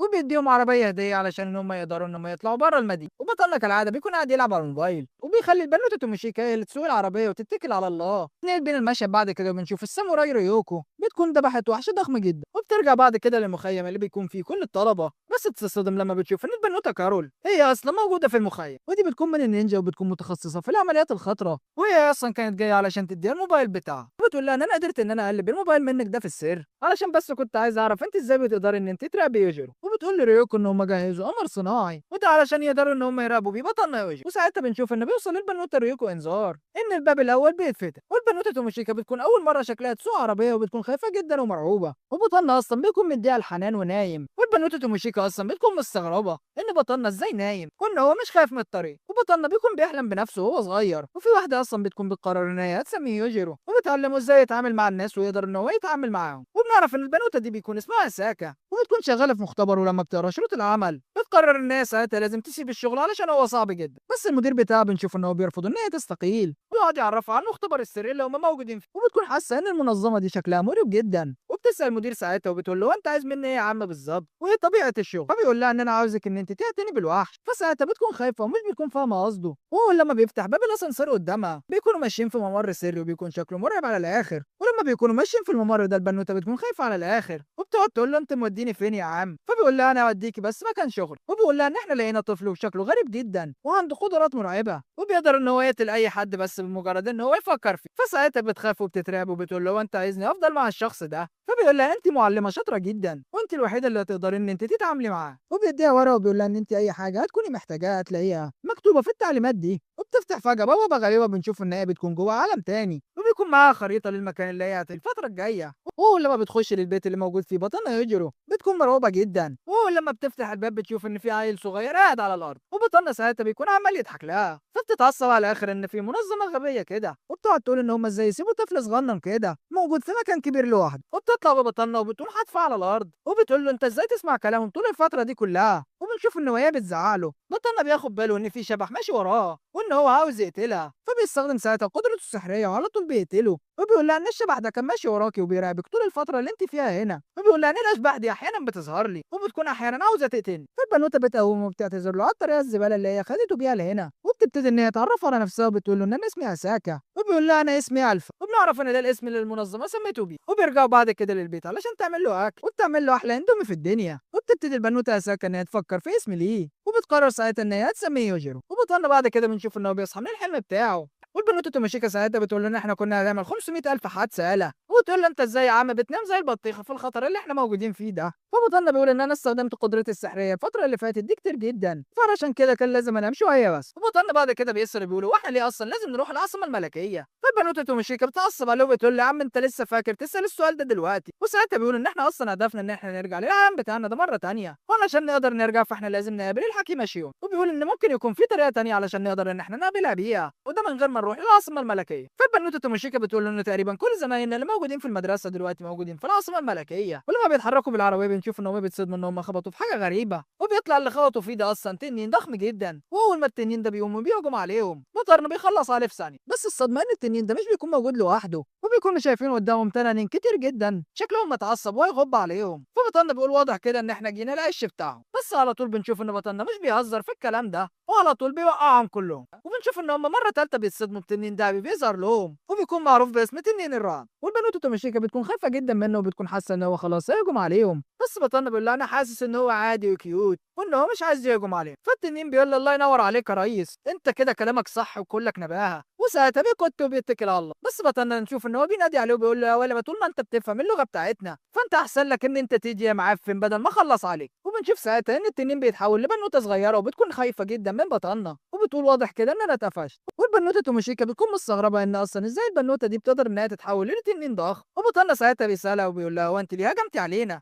فبتقول له ان انا بس كنت عاوز اختبر قوتي، اذا كنت مؤهله، اذا كنت اقدر اشوف سيد السيف ولا لا. فبطلنا بقول لها وش هذا يا ولد، وش هذا، وايه سيد السيف اللي انت طالعه لنا بيه ده كمان؟ فالبنت بتقول له انتوا مش جايين لحد هنا عشان انتوا عاوزين تقابلوا سيد السيف. فبيقول له لا يا عبيط، احنا بس كنا متوجهين للعاصمه الملكيه. فبتقعد تقول لهم ان سيد السيف ده موجود في الوادي هنا، وان هو ممكن ان هو يديكوا هدايا كتير جدا. فساعتها بطلنا بقول لها واحنا هنقابل ايه اصلا بالهدايا اللي انت بتقولي عليها؟ احنا مش عاوزين نقابل حد يا معفنه. وبنشوف ان هم بيركبوا وبيمشوا. فالبنوته ساعتها بتقعد تزعق فيهم وبتقول لهم استنوا ما تمشوش، لان هو طلب مني ان انا اجيب له شويه من المرشحين اللي المفروض ان هم هيكونوا حكماء في المستقبل. وبتقول لهم ان سيد السيف تقريبا قوته نفس قوه الحكماء. فبطلنا ساعتها بيقول بما ان هو قوي فممكن ان احنا لو قابلناه ممكن يقول لنا على طريقه ازاي ان احنا نقدر نرجع بيها للعالم بتاعنا. والبنوته ساعتها بتعرف ان هم تايهين. فبتقول لهم لو انتوا قابلتوا بس سيد السيف فانا اقول لكم على الطريق اللي هيوديكوا ساعتها للعاصمه الملكيه. والبنوته دي بيكون اسمها اتي. وبنشوف ان البنوته ساعتها بتاخدهم لمكان جوه الغابه. وبنشوف ان في ناس كتير جدا بيكونوا موجودين وكلهم بيكونوا مستغربين ان بطلنا جه هنا بالعربيه. فالبنوته الصغيره ساعتها بتقول ان كل اللي موجودين هنا دول سيافين، وان هدفهم بيكون ان هم يكونوا سيد السيف المستقبلي. وبنشوف ان سيد السيف فعلا بيظهر علشان يبتدي الاختبارات بتاعته، وبيبتدي يقول لهم ان انتوا كلكم تقتلوا بعضكم وده لحد بس ما اقول لكم كفايه. وبيقول ان في خلال 10 دقائق انا عاوز اشوف بس نص كل عايش. فالبنوته توميشيكا بتكون متضايقه جدا من الطريقه بتاعته وحاسه ان هو عبيط ومتخلف. وبيقول لهم اصلا ان اي حد هيهرب من التحدي ده فانا هعتبر ان انتوا كلكم خسرتوا. وبنشوف ان هم كلهم زي المتخلفين بيبتدوا ان هم يقتلوا في بعض. وبطنه بيكون متضايق جدا وبيقول واضح كده ان المكان بقى مزعج. وبيشوف ان في مجموعه منهم بيكون جايين علشان يقتلوه. فبيقرر ساعتها ان هو يخلص عليهم بقوته السحريه. بس فجاه بنشوف ان في واحد من الفرسان بيتدخل وبيقول ان انا هدافع عنكم. وعلى طول ساعتها بنشوف ان هو بيخلص عليهم. وبطلنا بياخد باله ان ورا الولد ده في ناس عندهم نية قتل فبيستخدم قوته وبيخلص عليهم. والولد ده ساعتها بيكون فاكر ان سيد السيف هو اللي خلص عليهم وبيقول يبقى هو اكيد هو بيعاقب الاشرار. وفجاه البنوته توميشيكا بتاخد بالها ان في واحد بيكون واقع من شويه وبيطلب منها ان هي تديله الحجر اللي موجود قدامها. وهو لما بتمسكه بنشوف ان هي بتتفاعل قدامه قوه غريبه وبيقدر يرجع لحالته الطبيعيه مره تانية. وسيد السيف ساعتها بيقول لهم يلا بقى يا جماعه ان احنا هنكمل التدريب وده في مكان تاني. والبنوته ساعتها بتطلب من بطلنا ان هو يشارك في المنافسه. فبيقول لها انت قلت لنا بس ان احنا هنقابل سيد السيف. فبتقول لهم انتوا لو قدرتوا ان انتوا تكونوا فرسان الملك المقدس فانا ساعتها ممكن اكون من اتباعك. وبطلنا ساعتها بيقعد يسال الشباب مين الملك المقدس ده. فالمقاتل ريك ساعتها بيرد عليه وبيقول له ان الملك المقدس ده هو اللي قدر انه يختم ملك الشياطين اللي كان موجود اصلا في الغابه. وبطلنا ساعتها بيقول له طب ما دام هو اتختم يا عم يبقى فين الخطر. فساعتها الواد ريك بيقول له ان اتباعه لسه موجودين وطول عمرهم بيحاولوا ان هم يفكوا الختم ده وان هم نفسهم ان هم يرجعوه مره تانية. والبنوته توماشيكا ساعتها بتسال ولد تاني وبتقول له ايه الحجر السحر الغريب اللي كان معاك ده. فبيقول لها ان الحجر ده بيقدر ان هو يشفيني من اي حاجه. وفجاه بيشوف انه قدامهم حاجز سحري وبيكون غريب جدا. وهو لما بيعدوا الحاجز السحري ده الشبح موكا بنشوف انها بتكون مرعوبه وبتقول لهم يلا بينا ان احنا نمشي من هنا بسرعه لان واضح ان في شرير بيكون هنا. بطلنا فعلا بيكون حاسس بحاجه غريبه. بس بنشوف ان سيد السيف بينادي عليهم وبيخش جوه مبنى وبيكون كبير جدا. وهو لما بيوصلوا للسطح فوق بيوريهم ساعتها سيد السيف دايره سحريه والدايره دي بيكون اسمها نهايه العالم. ولما البنوته توماشيكا بتقعد تبص في الدايره دي بتاخد بالها ان في جوه اتنين طعنوا بعض بالسيوف بتاعتهم وبيكون راجل لابس لبس اسود وبنوته بتكون لابسه ابيض. فاليالا ريك ساعتها بيقول ان الاتنين دول هو ملك الشياطين والملك المقدس. وساعتها سيد السيف بيقول لهم ان الاختبار هيبتدي دلوقتي وبتقول ان الهدف ان انتوا تنزلوا من الطبقه الاخير لحد الدور الاول وكمان معاكم هو 24 ساعه. وبنوته ساعتها بتكون عبيطه وبتقول لها طب انا لو نطيت من فوق البرج ده دلوقتي مش انا كده ساعتها هوصل بسرعه. فساعتها البنوته بترد وبتقول ان انتوا لازم تجمعوا من البرج ده باكتر من 100 نقطه وده قبل ما توصلي للنهايه. والبنوته توماشيكا بتاخد بالها ان في مشاركين كتير بيكونوا ظهروا قدامها ودول ما كانوش معاهم قبل كده وبيكون واضح ان كل واحد فيهم سفاح وعنده قدرات خاصه. ولما بتبص بطلنا بتاخد بالها ان هو مش على طبيعته. فبتقول له يا عم انت مالك عامل كده ليه. فبيقول لها فاكره الجو الغريب اللي احنا حسينا بيه اول لما احنا عدينا البوابه السحريه. وبنشوف ان هو بيقرب منها وبيوشوش. فساعتها البنوته توماشيكا بتتصدم ولما بيبتدوا ان هم يتحركوا ناحيه البوابه بتتصدم ان في مقاتله بتطلب من لينين ان هو يديها حجر التجديد السحري بتاعه علشان تقدر ان هي تجدد سحرها. فالولد بيقول ان الحجر السحري ده اصلا مش بيشتغل غير عليا. فبتتعصب وبتتضايق وبترميه له على الارض. بس المقاتل ريك ساعتها بيهون عليه وبيقول له يا ولا ما تزعلش ويلا بينا. واول لما بيخش البرج بنشوف ان في ناس كتير بيكونوا مذبوحين. فبيقول واضح كده ان الوحوش والفخاخ اللي جوه قدرت ان هي تخلص على اي حد جوه البرج. والولد ريك ساعتها بيقول لهم خدوا بالكم علشان ما نفعلش اي حاجه من الفخاخ. بس الواد العبيط اللي بيكون اسمه لينين اول ما بيبتدي يتحرك بيفعل اول فخ بالغلط وبنشوف سامي بيخش فيه يخرق وبيلزقه في الحيط. وبيستخدم ساعتها الحجر الساحر علشان يقدر ان هو يعالج نفسه. وبعد كده بنشوف ان هو زي المتخلف بيروح فاتح باب جنبه، واول لما بيخش الباب بيقفل عليه، وبنشوف ان هو بيتحبس. ولما بيخش ساعتها الولد عشان يطمن عليه بيشوف ساعتها مقاتله وبيكون اسمها تريزا. وساعتها البنوته بتفخمها في نفسها وبتقول ان انت ما ينفعش يا حيوان ان انت تكلمني بالطريقه دي، ولازم تعرف ان انا كنت اصلا فارسه مقدسه قبل ما يتم فصل. وبتقول له دي الطريقه الوحيده علشان احنا نقدر نجمع نقط جوه البرج هو ان احنا نقتل اي حد قدامنا. وتريزا ساعتها بتقول له ان انا بعد ما تم فصلي قررت ان انا اشارك مره تانية في الاختبار علشان ارجع القابي وامجادي. والبنوته توموشيكا ساعتها لما بتبص ناحيتها بتاخد بالها ان هي متحوطه بخيوط كتير جدا وشكلها حاد جدا، والخيوط دي اكيد ان هي بتستخدمها اثناء القتال بتاعها. وبعد كده بتهجم على الولد بالخيوط بتاعتها، بس السفاح بيقدر ان هو يصد كل هجماتها. وبنشوف بطلنا ساعتها بيزهق فبيستخدم السحر بتاعه وبيخلص عليها في ثواني. وساعتها بطلنا بياخد باله ان ايدي مقطوعه بس هو ماسك في ايده الحجر، فساعتها بينادي عليه وبيقول له هات بس الحجر اللي في ايدي المقطوعه علشان اقدر ان انا اعالج نفسي. ولما بيكملوا طريقهم بنشوف ان هم بيوصلوا الدور ال 98، والدور ده بنعرف ان هو بيكون امن. وساعتها بيقابلوا الموظفه وبتقول لهم ان الدور ده ما فيهوش اي خطر عليكم وتقدروا ان انتوا تستريحوا فيه علشان تكملوا بكره التحدي بتاعكم. وساعتها بنشوف ان كل واحد بينفصل عن التاني وبيخش اوضه خاصه بيه علشان يرتاح فيها. بس بطلنا والبنوته توموشيكا بيكونوا موجودين مع بعض في نفس الاوضه، وبطلنا ساعتها بنشوف ان هو بيكون بيغير هدومه، وساعتها بيروح رامي نفسه على السرير علشان ينام علشان بيكون خلصان. والولد اللي ساعتها بنشوف ان هو بيكون في الغرفه بتاعته وبتجيله رساله ان هو يقدر ان هو يجدد الادوات السحريه بتاعته، وفعلا بيقدر ان هو يحصل على احجار سحريه كتير جدا. بس فجاه الاحجار دي بنشوف ان هي كلها بتتحول وبتظهر قدامه ملكه السحر، وبتقول له انا عملت يا ولا تحديث للمشي العشوائي المعفن بتاعك، يعني بمعنى اصح لو انت مت بعد كده فهيكون نقطه التحرك بتاعتك هتكون من الاوضه دي. فساعتها بيقعد يزعق فيها بيقول لها انت عبيطه يا وليه، البرج اللي انا موجود فيه ده خطير جدا. بس بنشوف ان هي على طول بتختفي من قدام. وبنشوف بعد كده سيد السيف اللي بيكون اسمه رابي اللي قاعد يراقب كل المتسابقين، وبيكون واخد باله ان في حاجه مش طبيعيه موجوده اصلا في البرج. فالمساعده بتاعته بتقول له ان عدد الموتى مش مناسب عدد الارواح اللي موجوده، في حاجه غلط، في حد سفاح. فبيطلب منها بعد كده ان نفعل الحجز التاني علشان الحجز الاولاني يرجع يشتغل تاني. وبنشوف بعد كده واحد بيكون عمال يتخانق مع بنوته عماله تجري وراه وبيقول لها انت اصلا موجوده هنا علشان تجنديني علشان اكون حاكم. فبتقول له بالظبط كده وان هم قالوا لي ان انا اخلص عليك يا حيوان لو انت رفضت اصلا. وبتبتدي بعد كده ان هي تفحصه علشان تتاكد بس ان هو ده الشخص المناسب. وبنتعرف على الشخص ده وبيكون شاب اسمه ريكوتو وبيكون لسه واصل للعالم ده وكمان حصل على قوه سحريه كبيره، بس هو قرر ان هو لازم يبني بيت جوه الغابه وان هو يعيش حياه السلم. وبيقرر ساعتها ان هو يخلص عليها فبيهجم عليها بهجوم قوي جدا، بس بنشوف ان هي بتقدر تصد الهجوم بتاعه وده بنفس قوته السحريه بالظبط، وكمان بتقدر ان هي تنتصر عليه. وبتقول له انا سفاح يا واد وانت على الله وان انا اقدر اقلد اي هجوم سحري. فبيقرر بعد كده ان هو يستخدم قدره غريبه اسمها لعب الدفع، بس بنشوف انها مش شغاله محسن. فبتقول له ان احنا اصلا شلنا منك بقوتك السحريه. فالولد بيقرر بعد كده ان هو يستخدم السيف بتاعه علشان يذبحها، بس بنشوف ان هي على طول بتطلع خنجر صغير كده وبتطلع تهجم عليه وبتقوم مخلص عليه. وبيجي لها بعد كده رساله من الخنجر السحري اللي موجود معاها ان هدفها الجاي هو ولدنا يجري توموشيك. ولما بتبتدي تتحرك بنشوف ان في واحد جري عمال ينده عليها، وبيطلع ده العيل التخين اللي احنا شفناه في الاول اللي كان عنده قدره الشفاء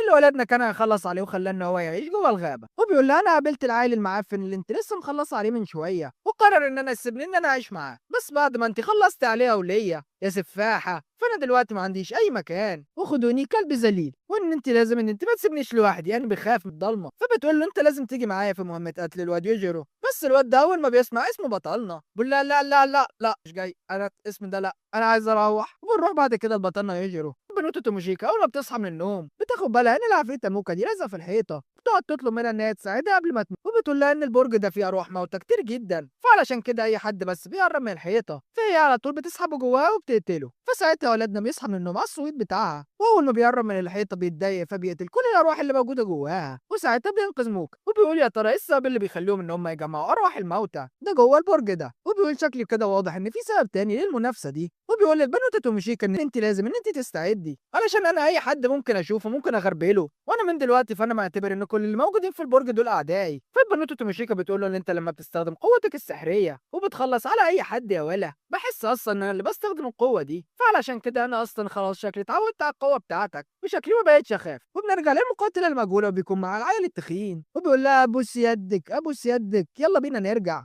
وبلاش ان احنا نروح للولا يجي. وبيظهر قدامهم بعد كده تنين ضخم كهربائي، وساعتها على طول بتستخدم قدره غريبه وبتقدر ان هي تبعده عنها. بس الطائر الضخم ده بنشوف ان هو مش بيستسلم، وبالله بيطلع مره تانية وبيكون قرر ان هو يهجم عليها، فبتطلع نفس الخنجر اللي احنا شفناه وبتروح شايله راسه. واول ما التنين ده بيموت بنلاقي ان في انفس شيطاني ظهر من جواه تقريبا، ده اللي كان بيتحكم فيه. وعلى طول بنشوف ان هو بيطلع يهرب وبيختفي، ومش بتكون عارفه ساعتها ايه المعلومات اللي هو ده بيجمعها، وهو اصلا ممكن يودي علمي. وبتروح سحبه له عيل التخين ده من قفاه وبتقول له ان احنا لازم نتحرك دلوقتي. وكالعاده الولا بيكون عمال يعيط. ونرجع للتحدي بتاع بطلنا والبنوتة توماشيكا جوه البرج، وبالله بطلنا يجري وقتل كل الفخاخ اللي موجوده، لحد مره واحده بيشوف ان في واحد ظهر قدامه وبيقول له انت مش شايف ان الغش اللي انت بتعمله ده حاجه وحشه جدا؟ فبيكونوا مستغربين ومش عارفين ده اصلا مين ولا ظهر من فين. فبيقول لهم انا الشخص اللي عملت كل الفخاخ اللي موجوده في الدور ده، فعلشان كده انا ممكن اظهر من اي حته انا عاوز. وبيقول لهم مش بعد كل المجهود يا معفنين اللي انا عملته والفخاخ الكتيره اللي انا عملتها اسمح لاي حد يعدي بالسهوله دي؟ فاولادنا بيقول له ان احنا عايزين بس نطلع من البرج ده وخلاص، وان احنا ما يهمناش اي حاجه. فالساحر ساعتها بيقول له ان البرج ده موجود علشان يحافظ على الحواجز بس اللي بتختم سيد الظلام، وان انت لو دمرت كل الحواجز والفخاخ اللي موجوده فانت كده هتعمل مشكله كبيره جدا. فاولادنا بيقول له طب خلاص سيبني امشي يا معلم وانا هتكل على الله. فالساحر بيقول له انت فاكر ان دخول الحمام زي خروجه يا ولا،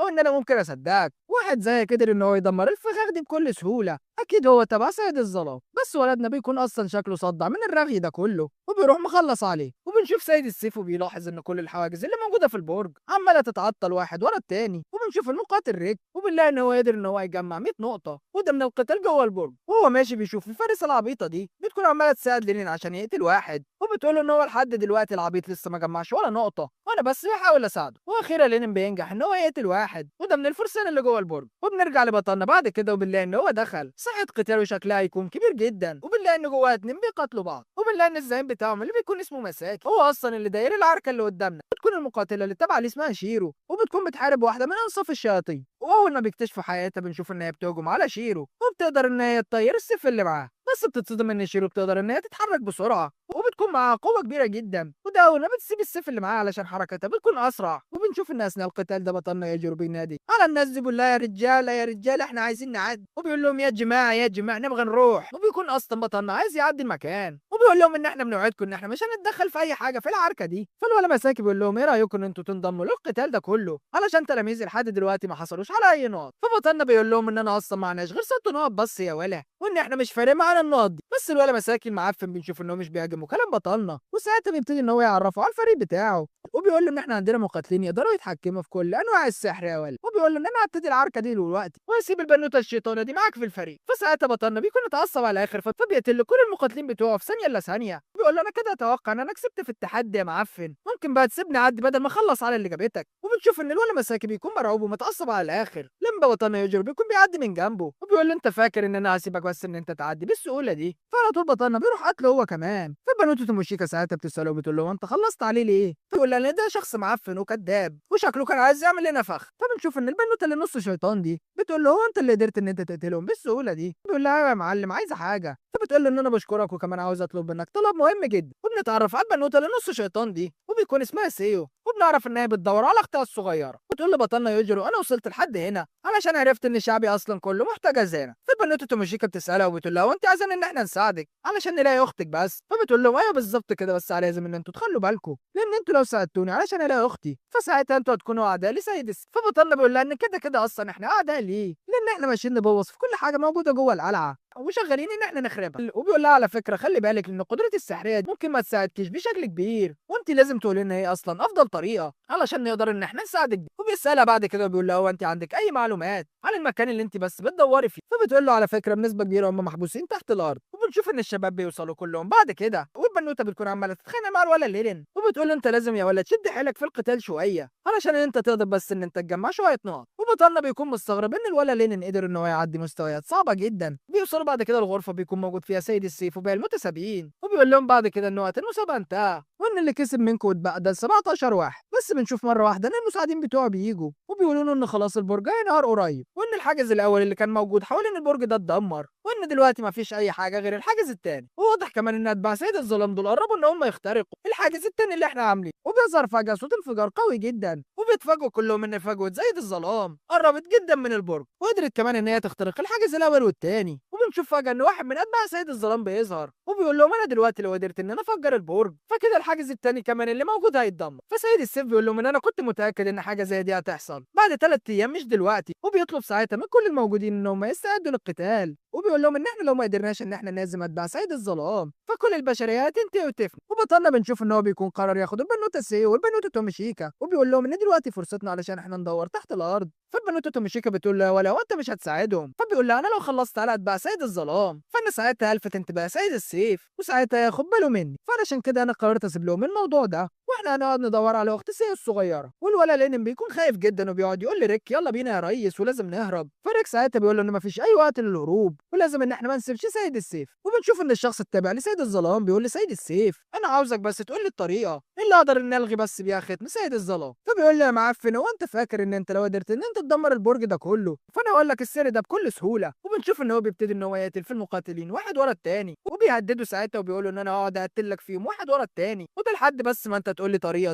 ازاي اقدر افك الختم على سيد الشياطين. بس واحد من المقاتلين بنشوف ان هو بيهجم عليه وبيقدر ان هو يعمل اكتر من نسخه منه، بس على طول بيروح قاتلهم كلهم في ثواني. والبنوته فريدريكا بنشوف انها بتتعصب وبتعمل كره سحريه قويه جدا وبنشوف انها بتهجم بيها عليه، بس بيقدر ان هو يمتص الكره الضوئيه دي كلها وده بكل سهوله. وبنشوف ان في بشر بيظهر من وراه وبيقول لها ان الهجوم ده لو كان جه فيا كان زماني ان انا اتحرقت دلوقتي. بس البنوته فريدريكا بتقرر ان هي تهجم عليه مره تانيه وده باستخدام العصايه السحريه بتاعتها، فساعتها بنشوف ان الواد ده بيظهر على طول وبيروح موقف الهجوم بتاعها، وكمان بنشوف ان هو بيقدر ان هو يحول العصايه بتاعتها. فالولا ايريك بيهجم عليه بس بنشوف ان السحر الصغنون ده بيقدر ان هو يتفادى الضربه بتاعته وبيقول لها تقريبا الواد ايريك ده اقوى منك شويتين ثلاثه، وإيريك بيقعد مستمر في الهجوم عليه بس الوحش بيقدر ان هو يتفادى كل هجماته. والولد لينين ساعتها بيوصل له رساله من ملكه السحر واول لما بتظهر بتبص عليه وبتاخد بالها ان هو شكله خايف ومرعوب جدا وبيقعد يقول لها هو انت جايه هنا ليه وجايه علشان تطمني عليا يا قلبي. ولما بتبص على اتباع سيد الظلام بتقول له انت شكلك خايف منهم سيب لي بقى يا ريس الطلعه دي ومالكش اي دعوه. فالواد بيتبسط وبيفرح وبيحس ان هو خلاص قدر ان هو يخلص عليهم، بس بيتصدموا لما بيلاقوا ان لوتو وروجين بيرحبوا بيها وتقريبا ان هم بيكونوا عارفينها من زمان. وملكه السحر بتقول لهم ان انا ما شفتهمش بقالي فتره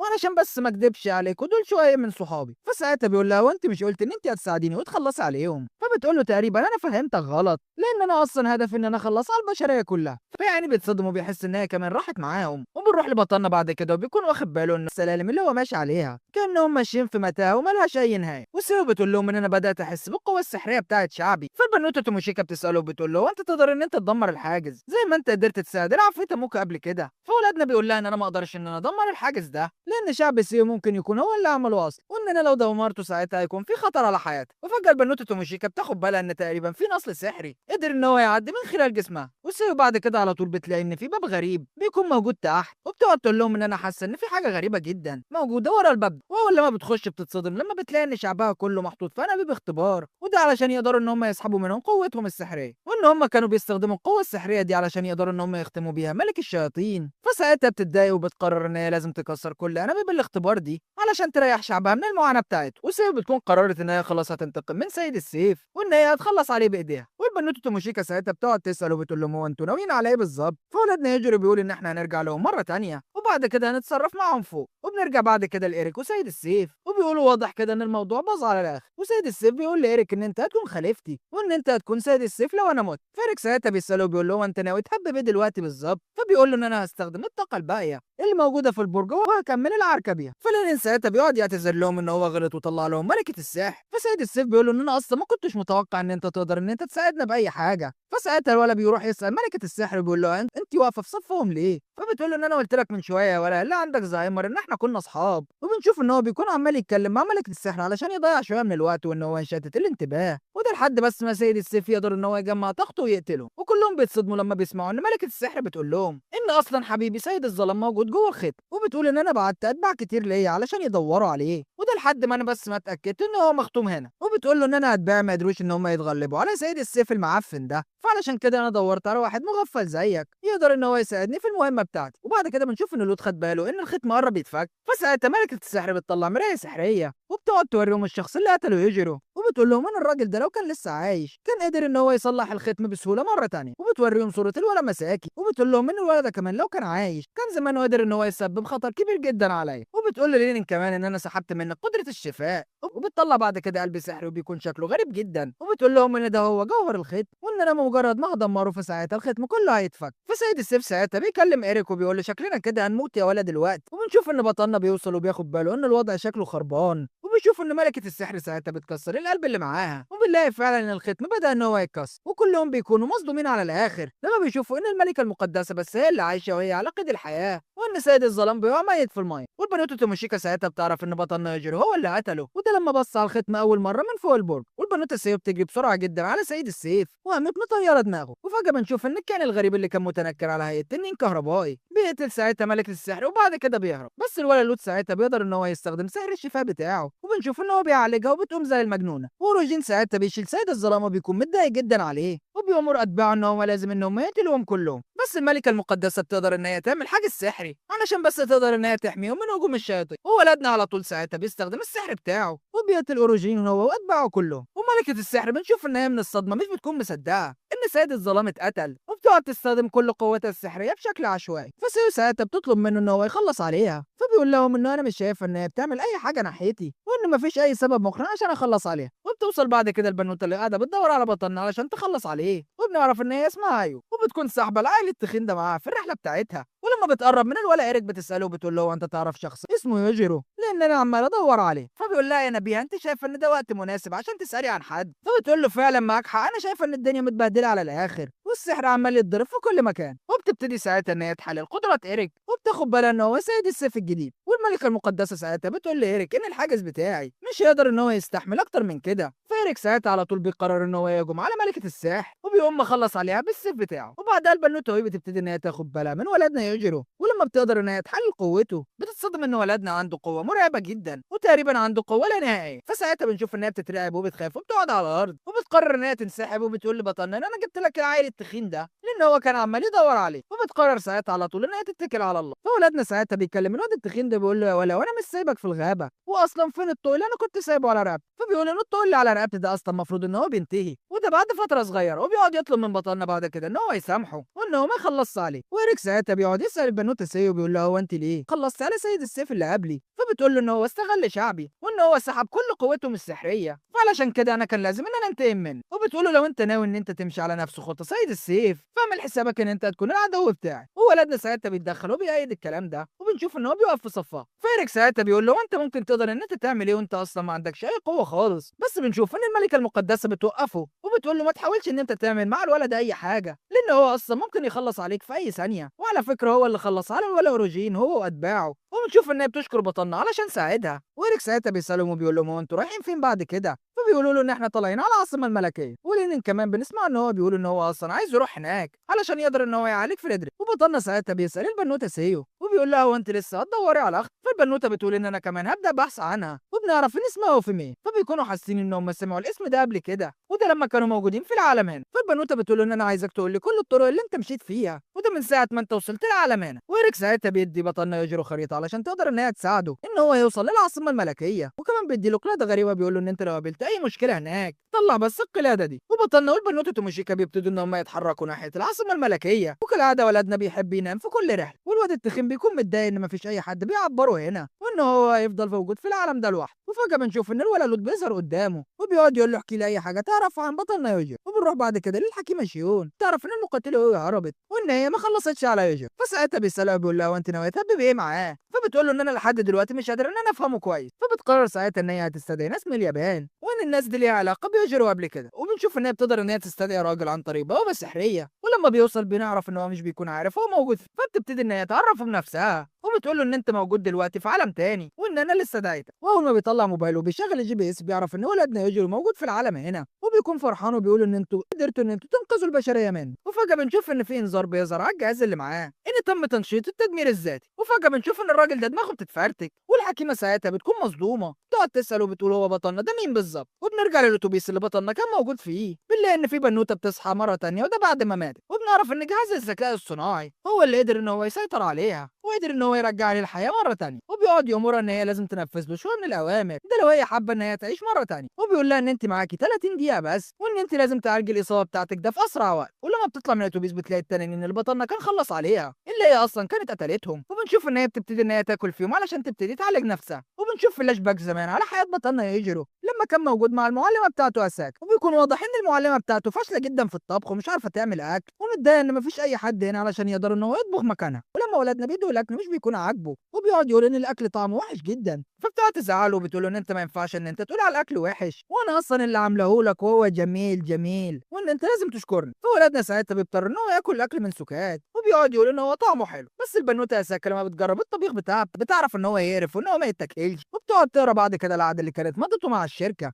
وبيكون مطلوب منها ان هي لازم تكون موجوده مع ولادنا وان هي هتعلمه كل حاجه. وبتبتدي بعد كده فعلا ان هي تعلمه القرايه والكتابه. ولما بتكون قاعده معاه بتسمع صوت جاي من بره، فاولادنا بيقولوا ان دي الخادمه اللي بتيجي علشان تجيب لي الاكل، ولما بتطلع علشان تشوفها بتلاقي ان هي اصلا عباره عن انسان آلي. ولما بتطلع مع بطلنا علشان ان هم يشموا شويه هوا بتكون خايفه من ولادنا جدا وبتكون حاسه ان هي مش هتمشي من هنا. ولما بترجع لمدير مركز الابحاث مره تانية بيكون مبسوط جدا من ادائها وان هي فضلت مع ولادنا مده كبيره جدا. والدكتور بيقول ان مفيش اي حد عمر مع ولادنا ابدا وان هم كلهم انسحبوا من المهمه دي بعد اول يوم بس. فبتسرح بخيالها وبتقول اكيد ده بسبب الاشباح الغريبه اللي موجوده في المكان اللي كانت ظهرت ليها اول مره لما كانت معاه. وبيسالها بعد كده وبيقول لها وانت متضايقه مع وجودك مع ولادنا يوجيرو؟ فبتقول له ده طبعا لان المكان شكله مخيف جدا وانا مش حابه ان انا اكمل هناك. فبيطلع ساعتها فلوس كتيره جدا من جيبه وبيديها لها بس علشان يقنعها ان هي تكمل في المهمه بتاعتها، وبيقول لها ان انت لو حابه كمان تاخدي اجازه فده مسموح بيه. فالبنوته اساكا بتفرح جدا وعلى طول بتقدم طلب علشان تاخد اجازه علشان نفسها ان هي تريح شويه. ومره واحده بتصحى من النوم بتشوف نفسها موجوده في اوضه غريبه جدا وبتقعد تقول هو انا ايه اللي جابني هنا؟ انا فاكره اخر مره لما خدت الاجازه خرجت وعملت شوبينج وخربتها بعد كده لدرجه ان انا قعدت في فندق غالي جدا وكنت خرباها. وبتقول تقريبا كده والله اعلم ان انا اتخطفت. فبتسمع صوت ساعتها وبيقول لها ان انت اتخطفتي فعلا بس احنا ما عندناش اي نيه ان احنا ناذيكي. وبنرجع لولادنا بعد كده وبيكون متضايق جدا وزعلان علشان عدى يوم كامل والبنوته اساكا مش موجوده،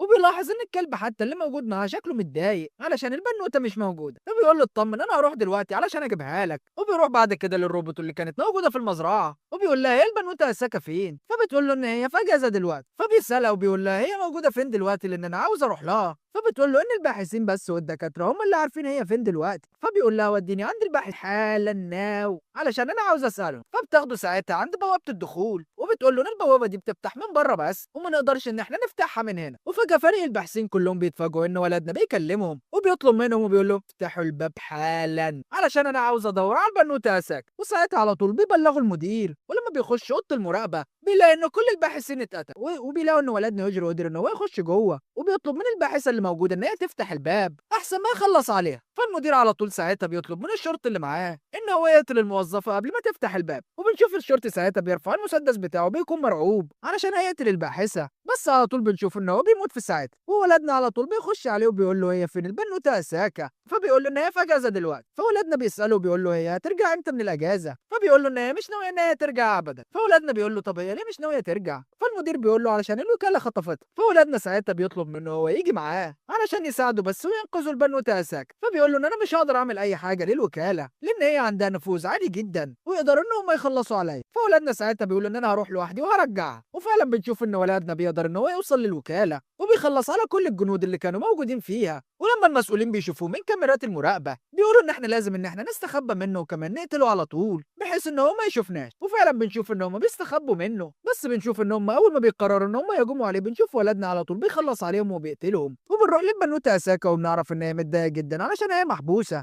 بس بتقعد تسمع صوت دوشه جايه من بره. وفجاه الباب بيفتح وبتخش مسؤوله من الوكاله وبيكون معاها مسدس وبنشوف ان هي متثبته. وولدنا بعد كده لما بيخش عليهم بتقول له ان انت لو اتحركت فانا هخلص على المعلمه بتاعتك، بس ولدنا على طول بنشوف ان هو بيستخدم قدرته السحريه وبيخلص عليها. وده كان المشهد اللي احنا اتفرجنا عليه في الحلقه الاولى. وعلى طول ولدنا بيجري عليها وبياخدها بالحضن وبيقول لها ان انت وحشتني جدا وبيقعد يطمن ان هي كويسه وبخير. فبتمسك ايده وبتكون فرحانه جدا علشان هو جه علشان يساعدها، وبتقرر ان هي لازم ان هي ترجع معاه مره تانية. وبتسال مدير مركز الابحاث بعد كده وبتقول له هو ولدنا يجري ومش هيتعرض لاي عقاب نتيجه اللي هو عمله ده. فبيقول لها ان احنا اصلا ما نقدرش نعمل معاه اي حاجه ده سفاح. فبتساله بعد كده وبتقول له طب انا هنيل ايه دلوقتي وهكمل حياتي هنا ولا ايه؟ فبيقول لها ان انت ما ينفعش ان انت تستقيلي دلوقتي. بس لما بتبص على ولدنا يوجيرو بتحس ان هو محتاج حاجات كتير جدا علشان ان هو لازم يتعلمها في حياته. وبنرجع من الفلاش باك وبنشوف ان البنوته توموشيكا بتكون عماله تبص على ولدنا وهو نايم، بتكون سرحانه في وشه وعماله تتفرج على جماله. فبتجري على العفريته ساعتها وبتقول لها هو انت هتقضي اليوم كله بحلقه؟ وطبعا البنوته توموشيكا بنعرف ان هي بتكون محرجه جدا. فالعفريته ممكن بتقول لها انا عارفه ان انت بتحبيه جدا، وعلى فكره انت اصلا كتاب مفتوح بالنسبه لي، وبتطلب منها ان هي لازم تعترف لولدنا يوجيرو بحبها. بس البنوته توموشيكا على طول بترفض وبتقول ان انا هستنى ان هو يعترف لي بحبه لان هو ممكن يكون ما بيحبنيش. ولما ولدنا بيصحى بتقول له البنوته توموشيكا ان احنا وصلنا قدام العاصمه الملكيه، بس بياخدوا بالهم ان في حرس كتير جدا بيكونوا موجودين وواقفين حواليهم. ورئيس الحرس ساعتها بيقابلهم ويكون اسمه روكس، وطبعا بيكون شاكك فيهم ومش عارف هم ايه اللي جابهم هنا. فولدنا ساعتها بيقول له ان احنا الحكماء المترشحين اللي اختارتهم الحكيمه شيون. وبينادي بعد كده على واحد من المساعدين وبيبتدي ان هو يعمل عليهم كشف على القوه السحريه، وبيقول لهم ان انتوا عندكم قوه الحكماء قويه جدا سفاحه،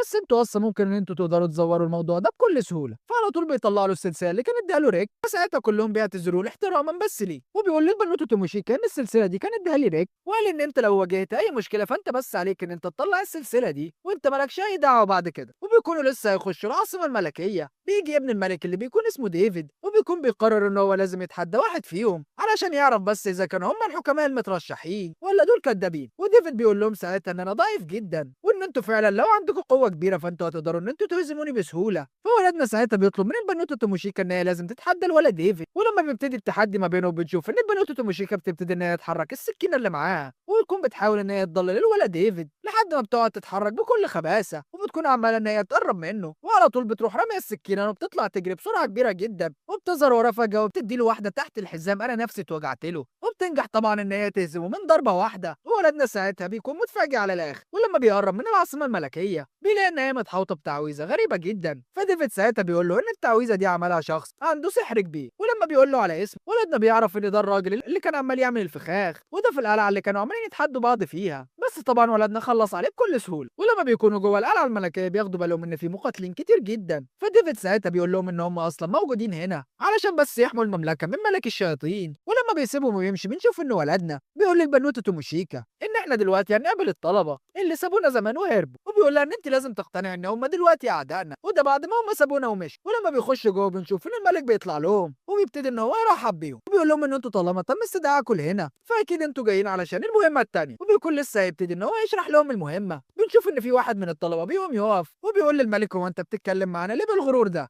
وبيقول له احنا اصلا مش تحت امرك ونقدر ان احنا نعمل اللي احنا عاوزينه. فالملك ساعتها بيقعد يضحك وبيقول له ان اول مره حد يكلمني بالطريقه المعفنه دي. فعلى طول ساعتها بيروح بارز السلاح بتاعه ومطلع السيف ومطير صابع الواد المعفن ابو لسان طويل ده. فساعتها بيقع على الارض وبيقعد يعيط من كتر الالم، وبيكونوا مستغربين ان الملك قوي جدا وقدر ان هو يقطع ايده وده بضربه واحده، مع ان الطالب ده اصلا عنده قدره توقف الوقت. والملك بيقول لهم بعد كده علشان تكونوا حكماء فانتوا لازم ان انتوا تقدروا تعملوا انجاز عظيم. وبنشوف بعد كده الحكيمه شيون بتقعد تفتح بوابه سحريه، ولما بتفتح بنشوف البنوته ايو اللي كان مطلوب منها ان هي تقتل ولدنا والبنوته توموشيكا، بس بتكون خايفه جدا ومرعوبه. فلما شيون بتسالها عن سبب الخوف والرعب ده بتقول لها ان الولد يجرو ده مش انسان طبيعي خالص، وان هو عباره عن وحش، وان هو يقدر يقتل اي شخص موجود قدامه وده بكل سهوله. فبتسالها عن اي معلومات كانت جمعتها عنه، بس بنشوف ان السيف هو اللي بيرد عنها وبيقول ان احنا جمعنا عنه شويه معلومات عرفناها من المعالج التخين اللي كان موجود. وبنروح بعد كده للمعالج التخين اللي كان موجود مع البنوته ايو، بنعرف ان هو موجود مع مساعد ملك الشياطين. وساعتها لوت بيسال الولد التخين ده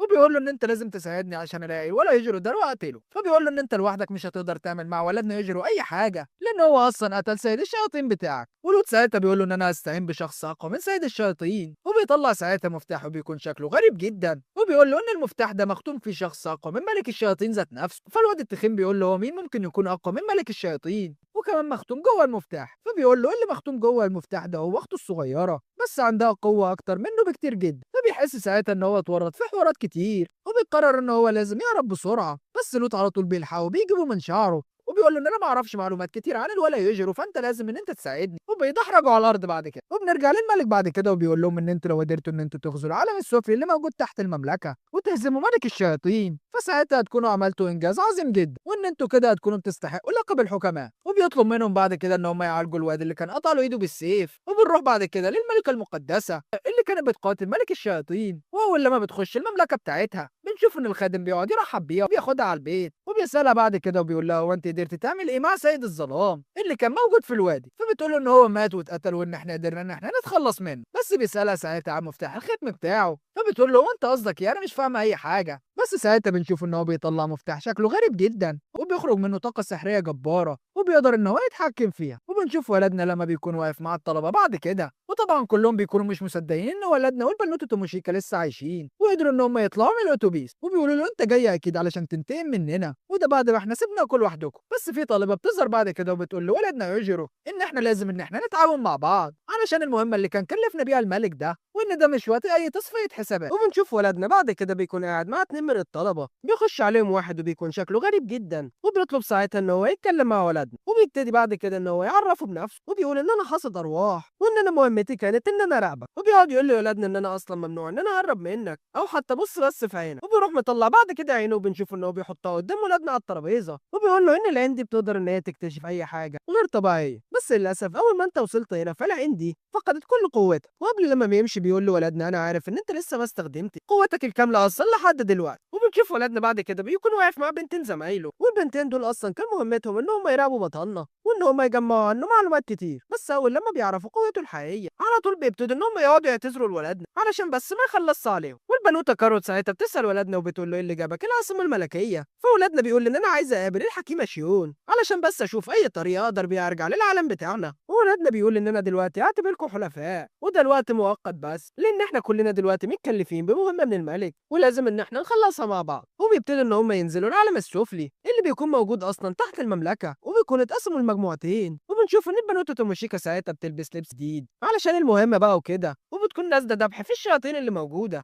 وده بكل سهوله لدرجه ان الفريق اللي موجود معاها بيكونوا مصدومين من القوه الجباره دي. وبنروح بعد كده لولدنا يجروا، وولدنا طبعا بيكون مش حابب ان هو يستخدم قوه القتل الفوري بتاعته علشان بس بقى الطلبه ما يعرفوش ايه هي قوته الحقيقيه. بس هو شغال ذبح في الشياطين، بيقرب السيف بتاعه بس الخط الموت بتاع كل شيطان، وبمجرد ما الشيطان بيقرب من الخط ده على طول بيروح مخلص على نفسه. وبكده ولدنا بيكون قادر ان هو يقتل الشياطين وده من غير ما اي حد يعرف قدرته. والولد ديفيد المعفن الاصفراني بيكون متعصب جدا علشان ولدنا بيتحرك حركات هو خالص هو نازل دعك في الشياطين، وبرغم من كل ده فهو قادر ان هو يقتلهم بكل سهوله. وبنرجع للوت مساعد ملك الشياطين اللي كان اتقتل، اللي كان قادر يسحب الواد التخين وبنلاقي ان هو متنكر في شكل بنوته صغيره، وبيكون خلاص وصل العاصمه الملكيه، وبيكون مستغرب ان هي زحمه جدا كان في احتفال هيتعمل هنا. وبيقول له ان اخت ملك الشياطين اللي احنا قاعدين بندور عليها موجوده تحت الارض هنا، واحنا لازم ندور على اي طريقه علشان نقدر بس ان احنا نوصل لها. وبيروحوا بعد كده وبيقعدوا في مطعم، ونوت ساعتها بيسال الموظفه اللي شغاله في المطعم وبيقول لها هو ايه الزحمه دي؟ هو في حفله النهارده ولا حاجه؟ فبتقول له بالظبط كده لان المترشحين الحكماء كانوا وصلوا للمستوى الخامس وده من العالم السفلي. والواد التخين ساعتها بياخد باله ان زمايله موجودين وقاعدين على ترابيزه جنبه، بس نوت ساعتها بيعمل تعويذه عدم التعرف علشان ما حدش يقدر يعرفه. وبتوصل بعد كده البنوته اللي كان تم السيطره عليها عن طريق الذكاء الصناعي، وبنلاقي ان هي على طول بتهجم على الولد اللي كانت اتقطعت ايده وبتقعد تعدمه العافيه وبتخلص عليه. وزمايله بيعرفوا ان هي جايه علشان تنتقم منهم، وده بعد ما هي سابوها ان هي تموت جوه الاتوبيس. وبعد لما بتخلص على الولد ده بتقول لهم ان انا كل يوم هنقص منكم واحد. وبنشوف ان هي بعد ما بتسيبهم وبتمشي بتروح الحاكمه شيون عند العيل التخين ده وبتطلب ان هي تقعد تتكلم معاه علشان بتكون عايزه تعرف شويه معلومات عن ولدنا. وبتعرف ان ولدنا عنده قدره القتل الفوري، وبتعرف ان لوت هو اللي قدامها وبيكون متنكر على اي بنت. ولوت ساعتها بيقول لها ان انا اللي هقتل يوجيرو وده بايدي. فبتقول له ان سيد الشياطين بتاعك ما قدرش ان هو يعمل معاه اي حاجه